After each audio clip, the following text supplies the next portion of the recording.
Now, the stars of the movie An American Tail, Fievel Goes West are at Pizza Hut. Wow. Come into Pizza Hut and get your kids a pizza pack. Each pack contains a personal pan pizza with their favorite topping and a 16-ounce collectible cup featuring one of their favorite characters. They can collect all three. All for just $2.99. Let's go! So come into Pizza Hut and get one today. I'll never forget this kid.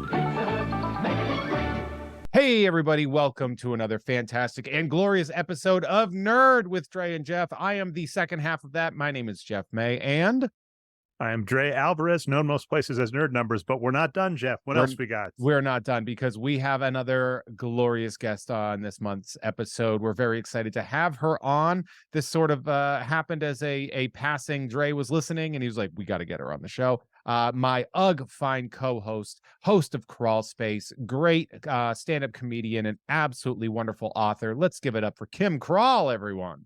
That was so nice. Hi, everyone. Thank you. That was really nice. You know those days where you need that? Today's the day. Things you are. Yeah, you're wonderful.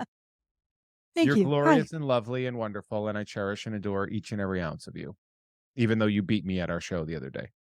We had a show. We did a show called Lovers Quarrel, where we argue over, we are given a fight, and we're like a fight a couple has that like sends into the producer. They like a fight they have. And Kim beat my ass into a pulp. To be fair, no, I did beat him, but he did help a little bit because right before we went on, our argument was like, my person likes to get to the airport right on time, almost walks right to the gate, and his person likes to go like hours early. And one time his person listened to the late person, and they ended up not missing their flight, but the person, like Jeff forgot something or whatever. Yeah. And so then the rest of the trip, Jeff blamed Kim that they didn't have this thing. Yeah, it's a weird, the scenario of the show is weird because instead of bringing your own battles on, you're like adopting another battle, which I think if Kim and I just had an airing of grievances of that, I think it would have been much more interesting even. Oh, we got in a very big fight beforehand, and the producer was like, yeah, this is exactly what I want. And then we were seriously fighting, and he was like, oh, I'm going to walk away. It was very good. If my quick little introduction wasn't enough, Kim has a Patreon. It's patreon.com/KimCrawl, KYMKRAL, where you get episodes of Crawl Space. You also get exclusive episodes of Crawl Space. You get stuff that she writes down. Sometimes she sends out photos. It's pretty great. And she also has the Patreon co-exclusive show, Ugh Fine, which if you are listening to this on my Patreon, you probably listen to Ugh Fine as well. Kim and I have a gloriously contentious relationship. We are just the best of friends that fight like we've been married for 60 years. It is delightful, and she loves Fievel. I thought I had made it up for a long time, though. Remember? Because I would like sing the songs, and people were like, what are you? And I'm like, did I make that up as a kid? Did that not? Make up that Grammy-winning song? Did I make that up? So I definitely want to give some backstory. So okay. I've discovered, Jeff, that I'm the ultimate nerd. That what I'm really doing is the 5-paragraph essay. For those that didn't do like AP English or whatever. Introduction, body, closing. Yeah. Yep, exactly. So that was high school, right? And the thing that I hated. Mm-hmm. And then I'm an adult, and I'm like, oh, I just do that for fun. Because every season of Nerd has 3 episodes, and we try and find a normal theme. And we're getting to the point, Jeff, where we'll literally make up a theme back and forth while we're DMing. And like, we'll start arguing about how much we're holding to the theme, like if this movie qualifies. So this one was pretty straightforward. It was like, I'm going to make it too convoluted. You know me, Jeff, I love doing it. It was kind of like made for kid movies that weren't exactly kid movies, that were huge hits, that then just had batshit sequels that went off the walls. That's too much information. The theme is essentially like batshit sequels to popular films.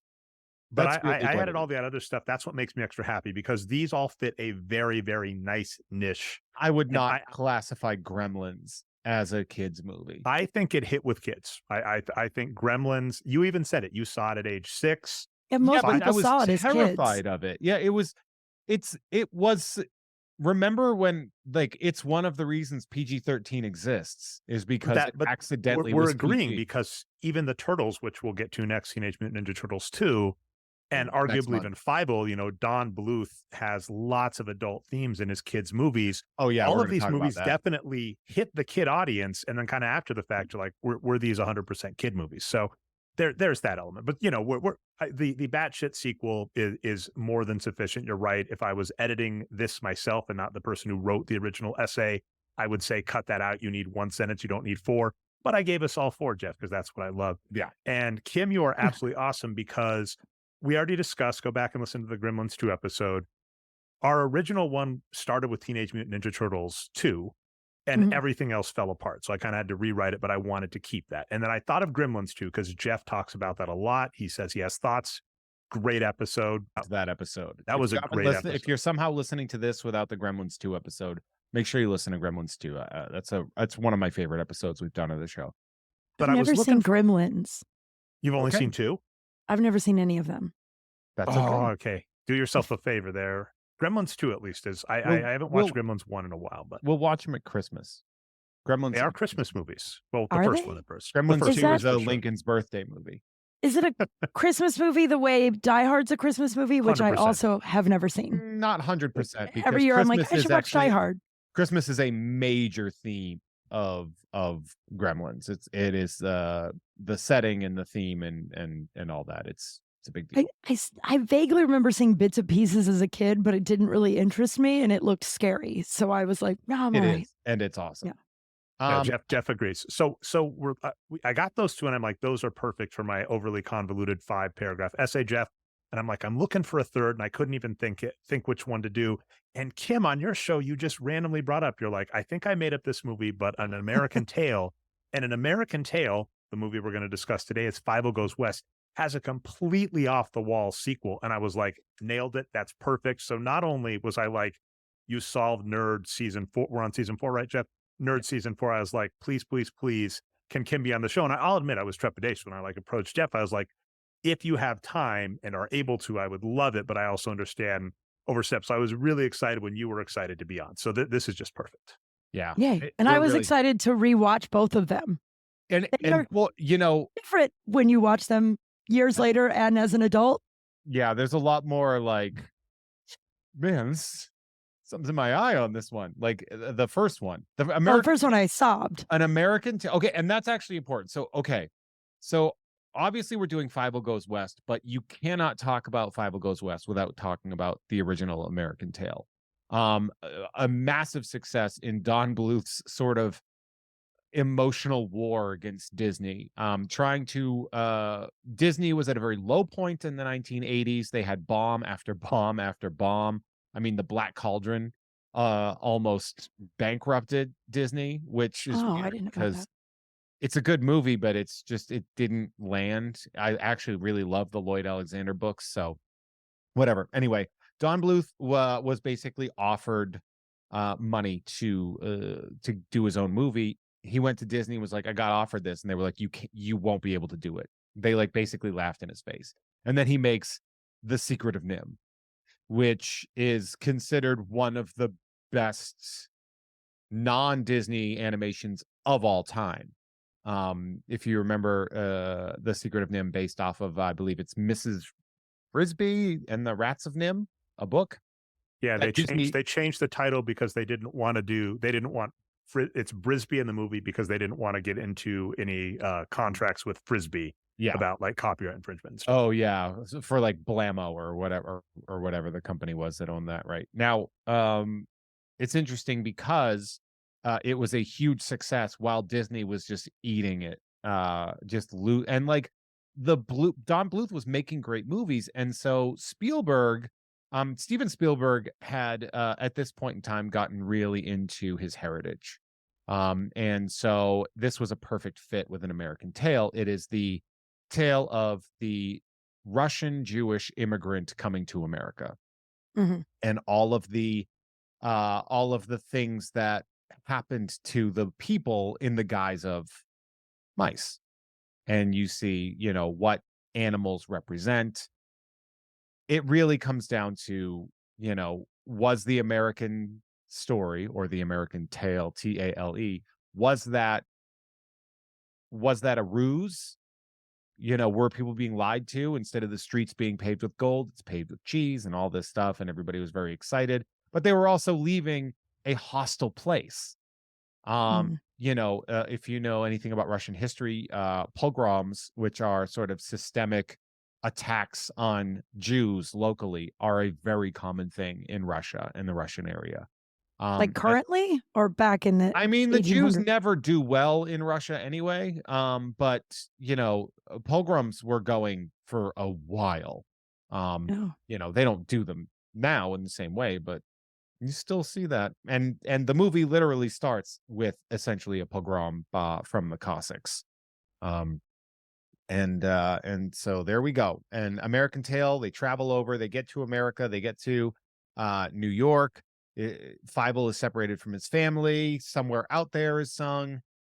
They finally get Never Say Never is sung. That's the song that I was singing in Crawl Space. Never say never. I've been singing that to myself for upwards of 35 years. It is My kid loves that. I played that for him. I started playing some of that, and that one he likes. That is a catchy tune.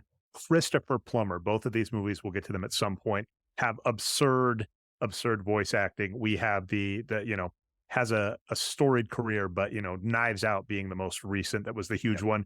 He's a singing pigeon in the American Tail movies. Yeah, Oh, I love him. I He love sure- that.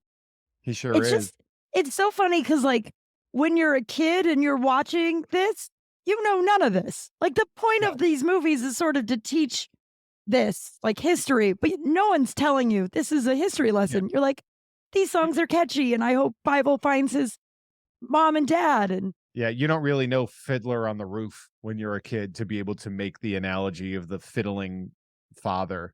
no, as I'm Yeah. watching this, I'm like, man, I don't remember. This is really kind of sad and dark. Yeah, And, like, allegorically, about- it's depressing, but also it's mired and dipped in hope and resilience, which, I mean, the And Jewish, family and friendship and love and and it's important to know that, like, that is a big source of pride from the Jewish American immigrants that came here, escaping, the persecution that they received in various places, and in this case, Russia. Um, I will say I watched while I was watching the 20-year-old mouse, like the guy who like took Fievel under his wing and called him Philly. mhm. I don't remember his name, but he was like an adult, but he was like a young adult. The street smart teen. Yeah. Yeah, I was like, man, I remember having such a crush on him, and then out loud going, he's kind of a hot mouse, but he was like 20. He's not teen, he's like 20 because him Can and we that throw- broad end up together. We'll see if we even get to Fievel goes west. I mean, there's so much here. Like when I caught up on An American Tail, I was like, oh God, we're going to spend the entire episode talking about how Somewhere Out There was snubbed at the Oscars. The entire episode, Jeff's just going to listen to me and Kim go back and forth and just be like, why? But what I was going to say, that guy, the weird plot is The so hot mouse. the hot mouse. So I'll see if I can speed us up to him really quick. So Fievel gets separated from his family. By the way, that scene is done perfectly as a parent watching a kid. Like Fievel's dad tells him while they're on a boat to America that there are giant fish. And Fievel's like, oh, can we go see the giant fish? And his dad's like, no. Let's go back to your mom. Fievel later throws his hat, like, oops, I lost my hat. And he runs to see these giant fish, which he does, but then he gets knocked overboard. And just like being a parent and watching that, I was like, wow, you nailed the parent experience of like, oh my God, I thought I was telling my kid a fun fact, and now they've got an idea to do something bad. And now that they're trying to trick me into it. And that's one of the things. Bluth is really grounded, and that's what made him really good compared to a lot of Disney movies at that time. Bluth was a traditionalist as far as animation is concerned. He grew up on the early Disney stuff, Snow White. What do you mean by that? Well, because he was born in the late 1930s. So, like, as a Jesus. kid, the stuff that he's seeing is like Snow White, Sleeping Beauty, and that is technically incredible. And Disney just kind of stopped. Like, there was a lot of weird stuff about Disney animation at the time. Like, they forgot how to do certain things. Like, there's this famous story of him being like, yeah, like, with the way you did the water in Fantasia, like, how'd you guys do that? And like, I don't know, we forgot, we didn't write it down. And it's like, That's 50 years later, very weird. and he's like, what the fuck, man? I mean, if you heard stories of what they used to do, Disney, when they would finish a movie and it was done, and they would do what's called cell surfing, where they would put animation cells on the floor and just like body surf across the hallway on animation cells, which those cells would be worth a fortune now. Wait, what's an animation cell again? Animation cells. So in animation before computer generated animation, It's like the flip book, right? yes. And so what you do is they were literally hand painted drawings that would be put onto like a clear cellophane piece of cellophane, and then it's photographed, and that's how. And they would have like a fixed background, usually a painted background, and then the characters themselves move when you photograph that. And people would body surf on those? I have a couple animation cells from other things, and man, Disney animation cells are expensive. But of course, when we talk the weird collectible market, which is a weird subject that comes up on the show a lot, Jeff, like the things that makes things valuable is the rarity. So it's because they did that they're rare, as compared to this movie came out in 1991. Fievel Goes West, the one we'll get to. We'll get to it. That one. But yeah, Fievel Goes West gets to in 1991. Topps was at like the peak of just making trading cards of everything. And so I can tell you with authority, you can get a Fievel Goes West 36-pack box for $10 on eBay. Shipping's a bit pricey, but like as compared to 1991, there's tons of it produced, whereas you're talking like 30s to 60s Disney with the animation cells, like, yeah, they're thrown away, they're messed with, they're not kept. That's why they're rare in the future. Okay, let me see if I can get us back to the hot mouse. But at one point, the hot mouse at one point in I think it's Tommy, right, or something, and he's got the very stereotypical New York accent. Yeah. All the characters in this movie just have stereotypical accents. He's the friendly native. That's like he's got the great head of hair. Yeah. Great head of hair. And he's leading Fievel around, and just randomly he runs into like an overly stereotypical Irish mouse who's like trying to tell all the mice to vote against cats. Doesn't make a lot of sense. And he just ditches Fievel. Well, the Irish were the heads of organized labor around that time, which is why like they were really the organizers. And the cats represent persecution and corruption. And so when you look through it, like, when you go through all of the different ways the mice are viewing the cats, they're persecuting or they are corrupt officials and stuff like that. It's really fascinating. Oh, for sure. So it's nice that historically it lines up, but that gets us to there. I'm trying to think on the original Fievel American Tail movie, what I'll throw out is the underlying theme is family and separation. That's why the Somewhere Out There song is great. There is a very convoluted plot that apparently Jeff's going to say historically all of it lines up. A giant mechanical mouse to scare cats onto a boat. That does happen in the first movie. Probably aligns with real life. Yeah, it does align with American history that I just don't know because I've forgotten my history. Wait, we're kidding, right? Yes, I hope so. Oh, okay. I was like, although at this point now, I wouldn't be shocked if Jeff is like, well, yeah, the mechanical view that was done by that was a metaphor for. I mean, it could represent the golem. Yeah, the man-made protector. That's a very important part of Jewish history. Yeah, I'm definitely thinking of like the Cavalier and Clay part, which at some point we'll have to get to, Jeff. I know you dipped that before, but I'm already getting us off on too many tangents. But the original American Tail. Immigrant family is separated. They're trying to get back together. In the midst of all of this happening, all of the mice that, are immigrants have come to America, are disillusioned, but then are basically joining together, labor, voting, et cetera, to get the cats. And, you're saying that's both a nice allegory for American history, whether or not it ends as happy as we think, and then ends with the family being reunited. Amazing movie. We all love it. That brings us to Fievel Goes West, the follow-up. And my thesis that I put on this, Jeff, is we talked about Gremlins 2, and there's this famous Key and Peele sketch that you say by many is misinterpreted. Well, the Key and Peele sketch is joking about a bunch of studio notes and the movie saying there's no way we are going to do them all. What really happened is Joe Dante, the creator of the original Gremlins, got all of these notes, and he took it as a story challenge. Something you would very much like doing, Jeff, is going, these notes are all fucking stupid. How can I put them together in a cohesive movie making fun of itself? And Yeah. he did it. And that's why like storytellers like you absolutely love it. Fievel Goes West in reality feels like that. It actually feels like a bunch of studio notes said, what about this? What about this? What about this? And they just shoved them all in together and put it there. So Fievel Goes West is Studio Notes, the movie. Spielberg is technically involved. He's involved with both. That's what I'm confused about. But here's the thing: Don Bluth he left Fievel Goes West. It's not Don Bluth. It is not Don Bluth. It is in the weak style of Don Bluth. Like they are obviously the designs have stayed. You know what's the name of Dom DeLuise's cat? Who I'm forgetting off. Tiger.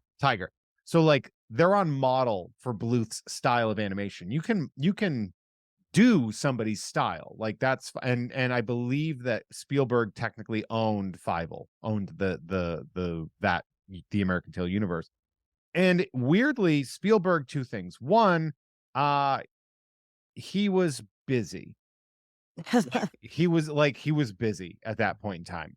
And two, because you got to remember that American Tail, it made like 10 times its money back in the box office alone.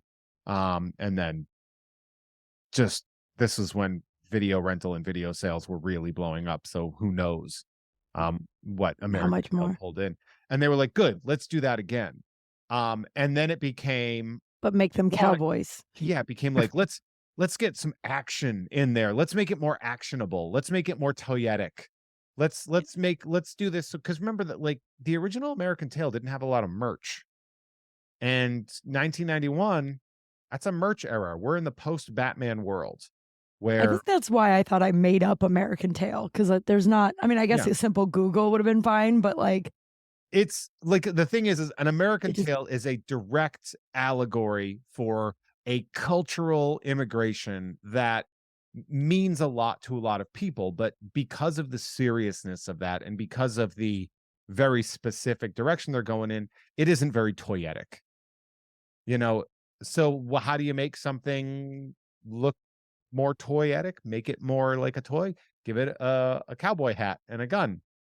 And a sheriff badge. Yes. Yep. And that's what we have here. It's both insane in its perceived direction and also like incredibly algorithmic. It seems like it's being told by an AI what people want to see. And it tried making that and it doesn't work at all.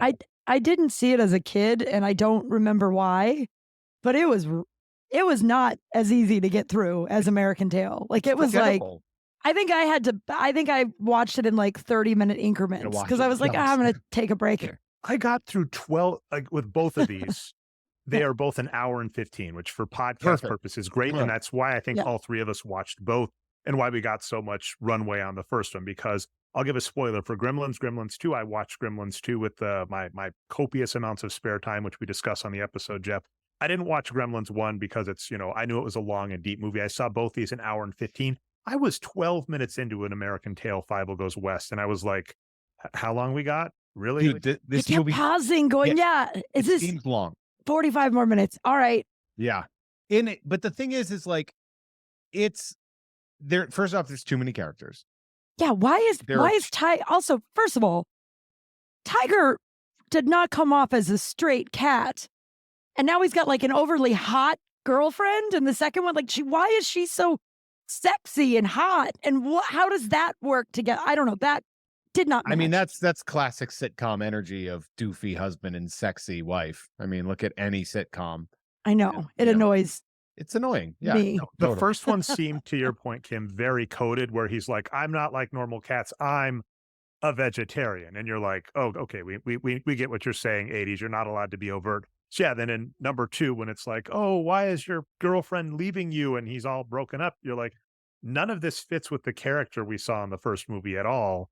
And it comes out of nowhere. And at first I was like, does she show up at the end of the first one? And I like, when I rewatched was looking for it, and I was like, oh, this is just out of nowhere. It's funny and her personality, but I mean, maybe she is hot and that's a very sitcom-y thing, but she's very like her personality doesn't match anything at all about anything. She has a survival personality. It's how they created her. She's doing what she can to survive and make a living, and she's sick of living in New York.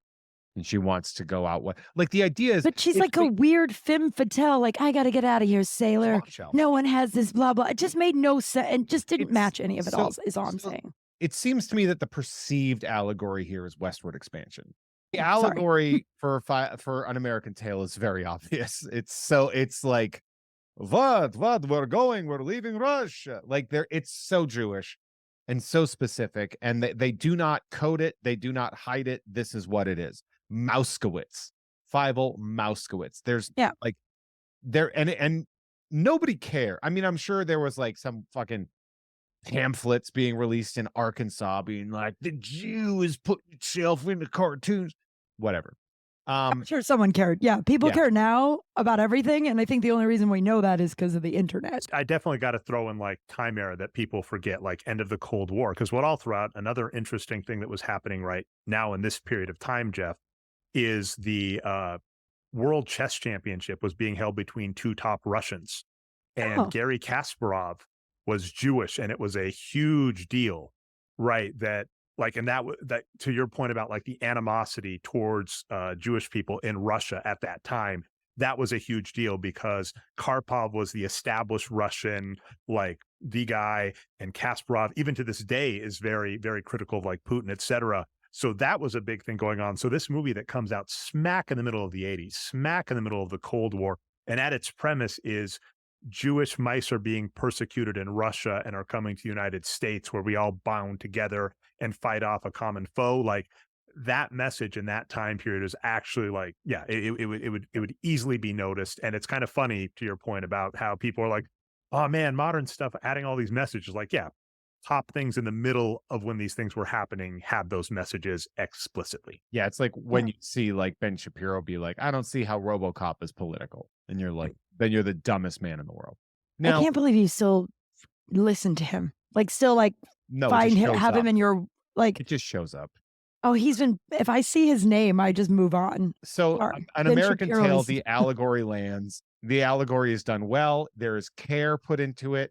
The two people involved, Spielberg and Bluth, are two geniuses. They're like once in a generation geniuses working together. It's, in a way, it's sort of like how Indiana Jones worked, with George Lucas coming up with the story, Steven Spielberg working with him in directing, right? When you put two great tastes and you put them together, and you can get good stuff. That's what happened with An American Tale. Hell yeah. Fievel goes west. Bluth is gone. He and Spielberg, after All Dogs Go to Heaven, just kind of had a split. Spielberg still wants to go through there, but when you're unchecked and you don't have that other genius, your genius sort of takes over. And he was like, let's get this thing going. I want more action. It's, you know, it's the early 90s. We're moving forward. We're making things toyetic. We're doing these things. The allegory of westward expansion is now lost. The go west young man energy that the late 19th century had starts to fall apart. Where you see it in the beginning, you could see it in the plot in the beginning. Oh, we're going west because we've been duped to go in this direction by somebody who's going to take advantage of us. There's more opportunity in the West. That was what but also it felt very much like, it definitely felt like a money grab. Like that last one makes so much money. Who gives a shit what this one's about? It doesn't need to have the poignant message that the last one had, because we made millions off that last one. It's important to add. That doesn't work out often. Yes. Yeah. And that's actually a very important point, which I think a lot of people miss. All art commercially is designed to make money. Mm-hmm. Now, An American Tale was designed to make money as well. Surprise, it made a ton of it, more than they were expecting. So they're like, great. And now the money overcomes the art. So the goal has always been to make money, but now the main goal was to make money. And once you have that be the process, it's the difference between Jurassic Park and Jurassic World. Jurassic Park was made with care to make money. Jurassic World was made to make money. And those are two very different You can tell the things. difference. Yeah, you lose all allegory, and this loses its allegory. It loses its allegory within the first 25 minutes. we have a very similar thing. Oh, we're on a mode of transportation and our mouse falls off. And now he's stuck. We know that. You'd think he would have here's learned his lesson. Here's an interesting point I'll give between both movies that drives the heck out of me. I said it's a thing. In the first movie, there is a rat that is charging all of the mice protection money to defend them from the cats. Clear allegory, but just kind of weird. And then we discover, oh, really? He's not a rat. He's actually a cat dressed up like a rat. And rat it's face. just super overkill. And at one point he traffics Fievel, and it's a whole thing. It's a bit convoluted. It's interesting to say. I don't think that movie needed that level of like. I disagree. How come? Oh, you think all of that belonged in the first? I absolutely do. I absolutely do. Because what does that character represent? It represents people working for the top that are misdirecting the bottom to make money for the top while giving them nothing. Well, That's I like didn't mind the that, whole but I was American saying- dream. But It the is. cat pretending to be a rat was just kind of like was out there, and it doesn't seem like they're doing anything. It was very weird. And then at some point, we didn't get into all this on the original American Tale. There is some like, man, you're just allowed to call Irish people drunk in movies. It's a thing. Oh yeah, that was like a But whole yeah, that all happens. But I'm saying they kind of copy that in this movie. With I think it's Caterwall. I think is that they all have like it's Caterwall played by John Cleese. John Cleese, who, by the way, the cast of this is incredible. John Cleese, it does a great job of playing this character that is basically a grifter cat that is going to essentially, and this is sort of a post-slavery indentured servitude kind of world. Because remember that, this is, I believe it's like the 1890s at this point in time, maybe the 1880s, where It's probably 1890s because I think American Tale was 1885. yeah, Right? so it's probably 1886. Because Oh, it's only like a he's year. still a little baby boy. He's a little baby. I know mouse. the sister seemed like she was ready to get all sexy in front of all the cats. They doubled her age in this movie from the first movie, and Yeah. then they retcon this movie. So sorry to get like all in the weeds. This all just a movie dream, in right? future American Tale lore is Mhm. retconned as a dream of Fievel's, which is their justification saying he had a dream about going west, and in his dream he doubled his sister's age and has her sing a sexy song in front of a bunch of cats. So Fievel needs a therapist anyway. Fievel's got to figure They- some shit out. Oh, yeah. I I mean, mean, he also has a pretty sister. That's a pretty mouse. So yeah, just kidding. I don't, you really do know how to assess these. He's gonna rank that in this. the at the end. sexiness of the mice. I'm like, yeah, he's like a teenager, and Kim's like, he's at least 20. He's got to be at least 20. Must be at I least sound 20 like the for the things the that I Olsen said. twins returning not- 18. Yeah, I sound creepy. Thank God I'm a woman. Thank Christ. When you're That's one of the it's things just we- extra hot. Ew. I don't know. Anyway, but moving on Okay, with this. Back to So the wait. So I go back to that. So that's why they moved west, or they're saying that this is a dream of his. they explain what you just- retconned it. They go back like so. The next movie after this, which was direct-to-video sequel, which boy, does There's a third American Tale. okay. So there- There's 4. ask how many Land Before Times there are. Oh, there's like 14 of those. Yeah, and Don Bluth made one. He made the first one, and then this happens a lot with Don Bluth. He makes things that make a lot of money, and then somebody else takes the reins, and then they make them progressively worse and worse and worse as they go down. So, Like, go ahead. oh, sorry. Now I'm just looking to see what they're all. The treasure of the mystery of Fievel Goes West. Oh man, Now, everything I know is a lie. it's okay because everything you saw was a dream. Wait, so they're saying the Fievel Goes West is a dream of Fievel's and it never happened, and they're all still in New York. Yeah, it's like Super Mario Brothers 2. Also just a dream. Oh, nice. Do you ever Like play the Super video Mario game? Brothers 2 on it? Yeah, on Nintendo. Yeah, Mario Bros. 2 is terrible. Nobody ever played that. You How dare wanted you. 3 Oh, or yeah, 1? anyway. a lot of people played it. Like it's Oh. actually quite popular. I only played it once, and I was like, "This is dumb. I want to play the other 2." I mean, it's the other thing is too. It's also a reskinned other game. It was Doki Doki Panic. It was a different game reskinned because the original Mario 2 was too difficult for American audiences. But that's fine. Wait, hold on. So, it's a theory, or it's in the third movie? They're like, that actually was a whole dream that Fievel has. yeah, they say it outright. So Tiger probably isn't with that sexy cat who's way too sexy for him, and his sister he for sure wants to bang because that baby's still a baby. You know, like the baby mouse. Yeah. Now, Dom DeLuise's I'm gonna be on this character, for a while. Okay, go ahead. Tiger. I will add that Tiger was It's clearly nuts. the standout of American Tail. Dom DeLuise, I think Dom DeLuise has been sort of forgotten by the mainstream world for his skill and talent in what he did. He was like, a regular on the Tonight Show. He was just one of these very Hollywood performers that like seems like he would have done very well in like either vaudeville or the Catskills. Like he was just a very clever and talented celebrity. His character was clearly the standout from the original American Tail. And so they're like, we're going to expand his stuff. So he actually becomes sort of the de facto hero. He's sharing so much more screen time because he's on the posters. He's the one that saves the day. Yeah, well, in the original Fievel Goes West, I had forgotten this when I rewatched, is he doesn't show up till about 20, 30 minutes left. And I mean, his only arc is to give a reason as to why Fievel escapes the cats, to say, hey, we're friends. We're a Duo is a fantastic song, which is good. Yeah, that's Fievel Goes West. Fievel, the original one, the soundtrack is so amazing. The second one has a lot of talent in it and has some good songs, but is a train wreck as a the ingredient. This is a Frankenstein of a movie. Like the reason that it is so batshit and wild is the premise is lost. It goes from being like an allegory for the problems with westward expansion, much like the allegory that we got in American Tail. But they ditch it so fast and they create what is essentially a cowboy movie. Jeff, if you don't mind, I'm realizing, and I'm more than fine with this. I don't want to do the same step by step because this movie's so painful. Do you mind if I try and do the speed run through just Go the ahead. plot Give with us no a speed run. interruptions, Yes. and then we'll just Speed run start the zooming plot. in on some of these amazing scenes. So exact point, Fievel and family are in New York. Cats are attacking. We discover and they're like, oh, this is just like back home. At least back home we were respected. We got to get out. We discover actually that John Cleese, this is a ruse. He is tricking the mice into wanting to go west. He has a puppet, which is the worst puppet. These mice are so stupid, but this puppet mouse shows up and says, I've got tickets to go west.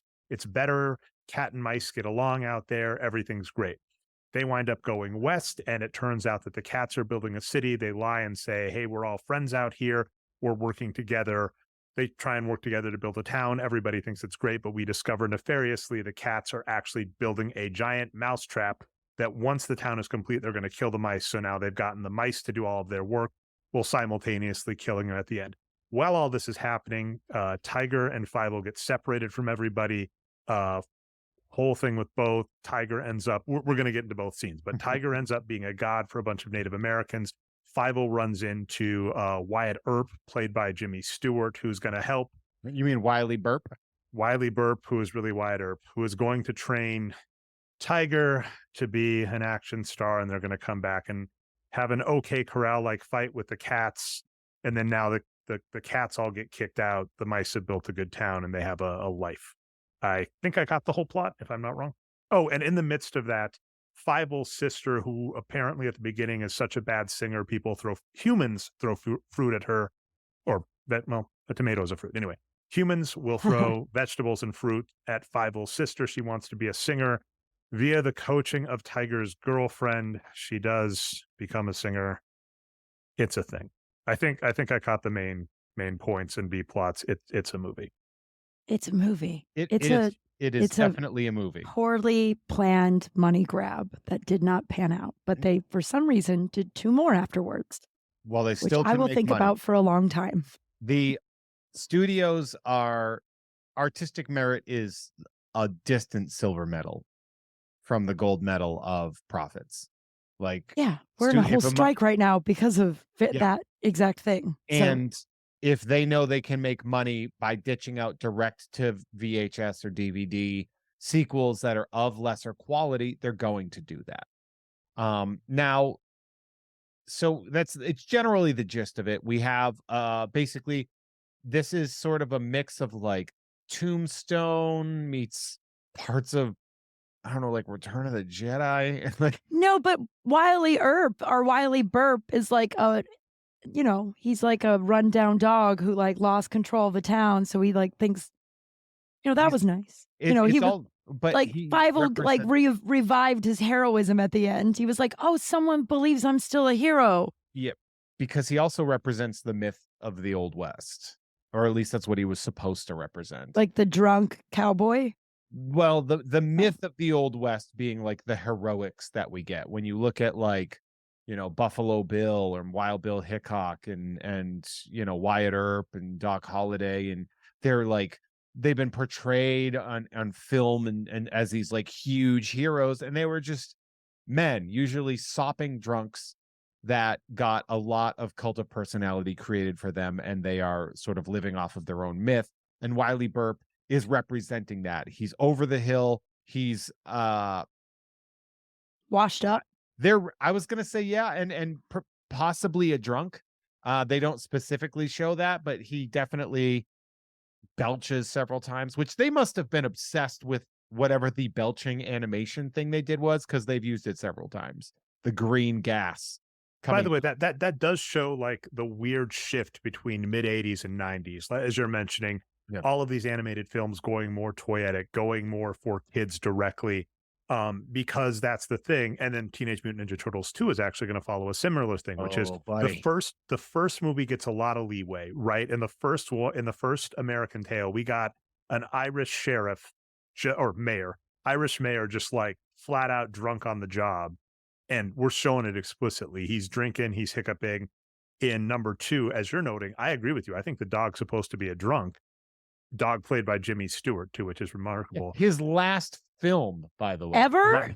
I saw that in the notes and I was like, that's banana pan. That is the last thing Jimmy Stewart did. And ironically, the reason we get this great voice cast is that the actors, John Cleese and Jimmy Stewart, were so enamored with the first one. Like, this is an amazing movie.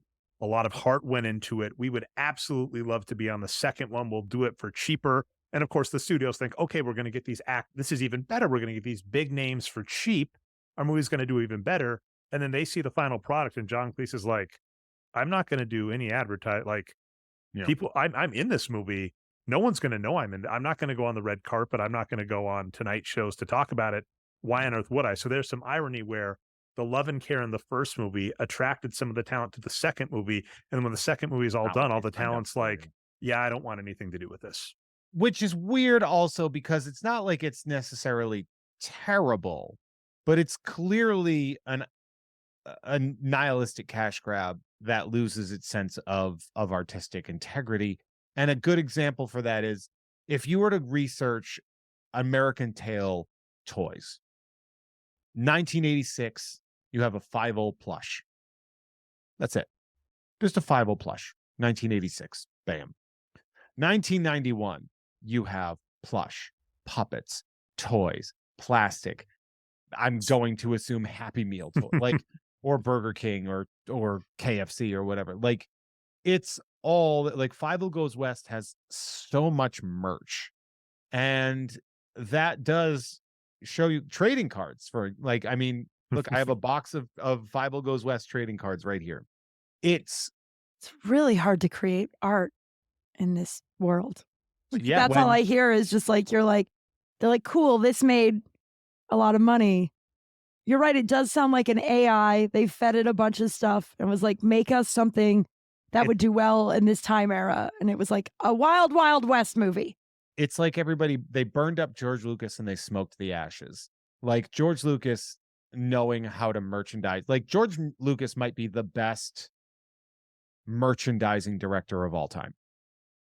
And studios recognize that. 20th Century Fox Studios lost countless billions in merchandising when they signed the contract with George Lucas that allowed him to keep all of the merchandising. So now, and honestly, like, toys, cartoons, things we grew up on were created to make toys and to make money. I didn't mean to say toys and cartoons. Cartoons were commercials for toys. He-Man, Gem, like whatever thing you grew up on, Ninja Turtles or whatever. These were all 22-minute commercials for toys to buy. The money's in there. This is an American Tale is cinema. An Yeah. American Tail, Fievel Goes West is commercial. By the way, an interesting point, and this is really rough when we're talking a lot about like creating art. There's a rough reality when you kind of look into it, and it's not as overt about Don Bluth, which is Mhm. collaboration, because you run into the point where if you want to both create art that is artistic and then also successful, one of the key things is collaboration. Mhm. And it doesn't seem like Don Bluth is like a terrible person to work with, but it does seem like, and this was, I think it was the Saber Spark video I put in that talks about like the ups and downs of Bluth animation. It does sound like Bluth had a very strong personality and very like fightery personality. Like he So wanted to take on Disney if direct. if I may, Yeah. Don Bluth reads as a man who has unwavering integrity, no matter how much it costs him. And Like that meaning always, his career, like he was asked to not come back to, like I mean, yeah, he's he was like, I'm not doing this unless you do X, Y, and Z. And they're like, we don't need you then. Have a good time. well, Like, ironically, is it's that what the you other mean? way. I think Oh. you're right, but it's more the other way. He's like, I'm not coming back if you don't do X, Y, and Z. Mhm. And as an example, something Bluth had started doing was taking Disney on one-on-one. The key part about Bluth's history is that as Jeff brought up at the top, he worked for Disney. He like interned there, got to the top, It was a was dream asking, for him. yeah, it was everything. He's asking these old animators, how did you do stuff? And going, okay, we're losing the past, so I'm gonna have to teach the new animators how we're supposed to do things. He gets funding. He has his own movie he wants as a proof of concept. He asks Disney to make it, and they laugh in his face. And so he goes off, makes his own studio, and then this is just like the dream between Secret of Nim, which Jeff brought up. The big one is Land Before Time, and then Ugh. Fievel Goes West. Just absolutely, this isn't my normal type of language, Jeff, but I'll steal one of your terms. Like just shoves their dick in the dirt, just comes up to Disney and smacks him down. And he's thinking, I can take Disney on direct. Now the thing is, Disney still has all this old IP, all of this old money. So some easy stuff as he's getting more successful is he's getting people like Spielberg saying, we don't need to go against Disney one-on-one. This movie went up against Beauty and the Beast. And Oh. the comparable I brought up is this is very USFL versus the NFL, which like Donald Trump is like, let's take them on head to head. And the USFL went downhill. The ABA and the NBA went head to head. Now that's a much, we do not have time for that in this podcast, but at one point they were going head to head and the NBA eventually just outlasted them because they had more money. Well, admittedly, that was the ABA's plan all along, but there's a bunch out there, but it's the underdog getting a couple like surprise victories against the big thing. And then thinking that means I can take them head on when that is the stupidest thing to do. I'm going to disagree with what you're saying right here. Oh, I found it interesting. It is. No, it is interesting, but it's important to note that his victories were not small. Secret of Nim blew Oliver and Company out of the water. And then in 1986, Fievel Goes West beats The Great Mouse Detective. Mouse American on Tail. Mouse. Dear An God, American Tail, excuse me. Yes. Those were both Don Bluth, right? And Don Bluth did great. And Don Bluth brought that in. Don Bluth is not Fievel Goes West. And also, that is, we're but I'm forgetting. saying like the irony. So here, sorry to back up. The irony of Fievel Goes West that I could say when we're talking about those decisions is essentially you had Spielberg and Bluth as a collaboration, Yeah. trying to put this movie together, and that falls apart very early. And as you were asking, Kim, you were like, oh, does Bluth get like shoved out the door? It's the opposite. Bluth says, do it my way or the highway. And they say, come on. And he goes, no, and leaves. So it's not even them kicking him out. He kicks himself out. And then at that point, it's rudderless, right? Bluth's not leading it. Spielberg gives his input as to what he wants, but then Spielberg's working on this low budget indie film called The Last Crusade. And so apparently he's not interested in working on this toy grab that doesn't have its amazing head. And so now you've got these people that have input from Bluth and Spielberg as to what to do. And it's very Titanic. It's just kind of careening towards this iceberg, but it's not really given like headway. And that's the thing is Bluth, as he got more successful, probably did need to compromise, take more input from Spielberg, I would argue. And that didn't happen. I would like to add, I made a slight mistake in that Land Before Time took out Oliver and Company. And it was the Aristocats that Secret of Nim went up against. These were the lowest point of Disney animation. 1989, you have The Little Mermaid. and a return to what we call the second golden age. Disney animation, you have the golden age, Snow White, Fantasia, Sleeping Beauty, right? These are all just murderer's row of things. We know I you love also think, though, Fantasia, Jeff. no Huh? one was making Fievel Goes West going, man, hopefully we win some kind of Oscar. Like, no one was going up no one thought they'd be going up against Beauty and the Beast and Fievel Goes West. Beauty and the no Beast, which was one- nominated for Best Film. Yeah, no one gave a fuck about the artistic or even, they just wanted to make money. but They they wanted didn't to make care if money, it was but like They didn't. renowned the way the first one was. They underestimated what Disney had been doing, what Disney started in 1989 with The Little Mermaid. Because the movie. What I'm saying, do you think when they were making Fievel Goes West, were they like, because Bluth is gone at this point. I don't think they care about Disney at all. I think they're just hoping to make money. Well, you have to care about Disney if you're an animation studio. Well, no, I know that, like- but it's not like They got single hand. What I'm saying is, like, with Bluth in American Tail, that seems like kind of a revenge. Like, not American Tail, but his career up into that point was like, fuck you, Disney. I don't think anybody really felt that way when they were making Fievel Goes West. They would have probably put a little more thought into it, is all I'm saying. Secret of Nim is the Right? biggest middle Do finger. you know what I'm saying? Yes. Yeah. Okay. I think Secret of Nim is the biggest middle finger because it's a property that Disney passed on, and it's a director and animator that Disney said cannot be successful, and he was. And we can talk. He took a little detour doing video game animation for one of the most famous arcade games of all time, which is Dragon's Lair. Which obviously Dirk the Daring and it was a laser disc video game. It was insane. It was the most unbelievable thing to hit arcades. And then another one which wasn't so popular was called Space Ace. But Dragon's Lair was insanely popular, and it made the Bluth Company a lot of money that they could then use to reinvest in stuff. Then they do stuff like The Land Before Time. They do all this stuff. They beat Disney consistently, but when Amblinimation or whatever they called itself, And that's the Spielberg. Spielberg, they forgot what the key ingredient was in beating Disney and making all that money, which was Don Bluth.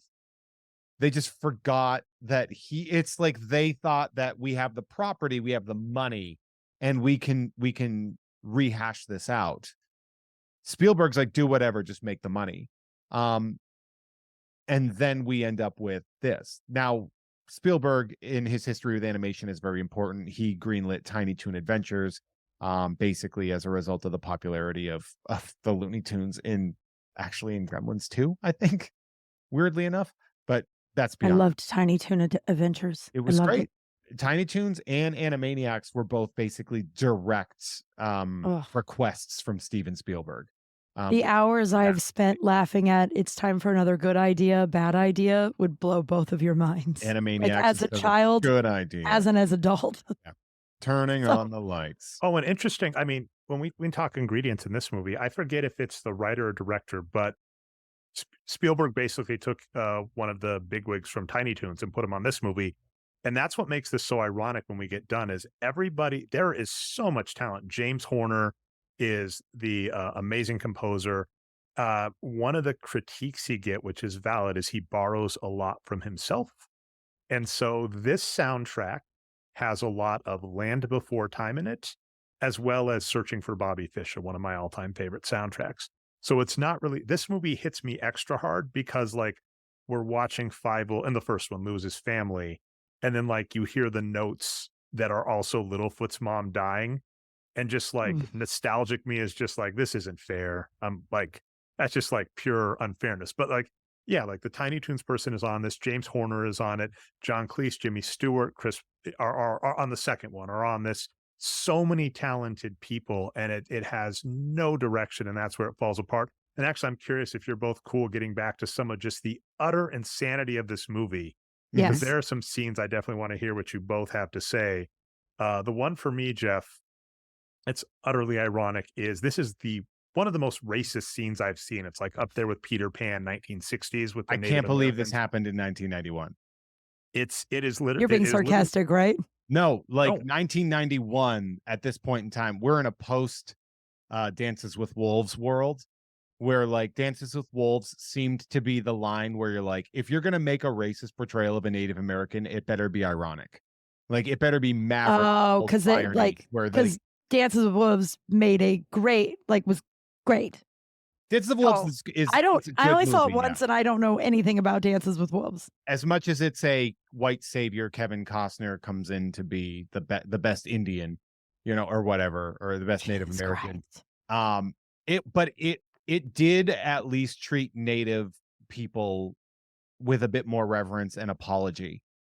Than Where making them bright red skin the way they did in fucking Peter Pan. Yeah. Freaking sorry, I swore. So now here we're in a post Dances with Wolves world, and we're getting some Peter Pan ass Native American representations here with these native mice that are See, like, I we're watched that talking and I just how and cannibalism or whatever, and all this different stuff, or all the implications in there, and you're just sitting there and just being like, shit, this is racist as hell.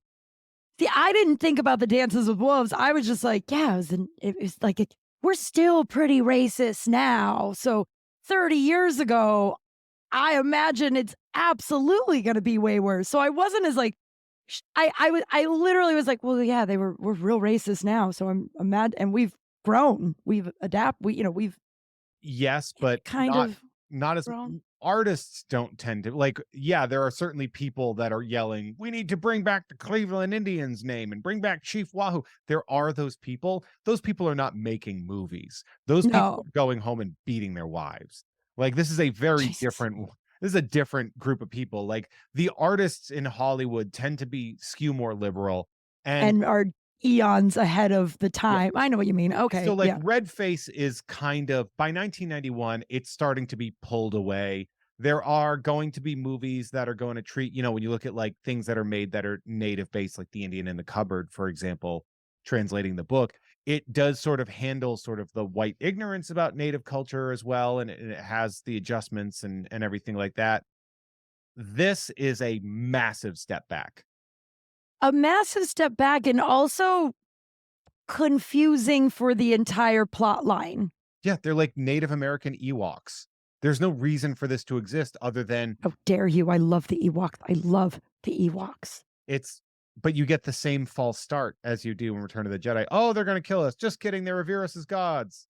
Like, They revere one of them as a god, and it is R2, not R2, C3PO. yes. And that And is they are Tiger. lovely, and they help save everybody. Yeah. But they are Hey, natives. I They are apologize a to native use tribe. our own show, to plug our own show, but Kim, you should definitely check out the nerd episode on Ewoks: The Battle for Endor, because I too love Ewoks, and that was one of my favorite movies growing up. So And we I should made kill Jeff watch Jeff, that. is what you're saying. Much like the Ewoks, yes. I mean, but it's treat him as a what god the- first, right, or something, the- right? I don't know. We want Yes, you. the Ewoks were so important. Thank you, Dre. Yes, but they're also the noble savage trope. Like, they are. They just are. So in that regard, that's what you're getting here. They just threw an Ewok scene with Native American Western. It's like the movie itself was made in 1886. Like The cowboy and Indian theme. yeah. I mean, it's got like John Wayne level portrayals of Native Americans in this film. But they also don't, the indigenous, indigenous is what they're, right? Native American indigenous. Yeah. They don't really do anything else in the movie except for make that cat a god. Yeah, they do and some smoke signals. They smoke them peace pipe. They don't really save the day. He just has to leave his kingdom to come over and say, you know what I mean? Like, it was just like a weird. They're the temptation. They are temptation for Tiger. Tiger can live easily and comfortably, and it is a very tempting world to live as a god. And they actually say it's easy to be a god, but it takes work to be a dog, or something, like, because when they're trying to train him to become a dog. They could have easily done that though without the tribe of mice. They it's not necessary. Could've. It was definitely, it was just bizarre and racist. You know what could have happened? Chalked it up to the 90s. You know what could have easily happened? He could have been adopted by a frontier family and treated like gold. Oh, I have to take this off ramp there, because this drives the heck out of me. I put this in the script. Mm-hmm. In the world of Fievel, there is a mouse community that is basically a parallel to human, as in they have clothes, they have money, they have commerce, they build things, they're building up a town. Well, Of hierarchy. yeah, exactly. Well, simultaneously, still living underfoot of humans who also built a society.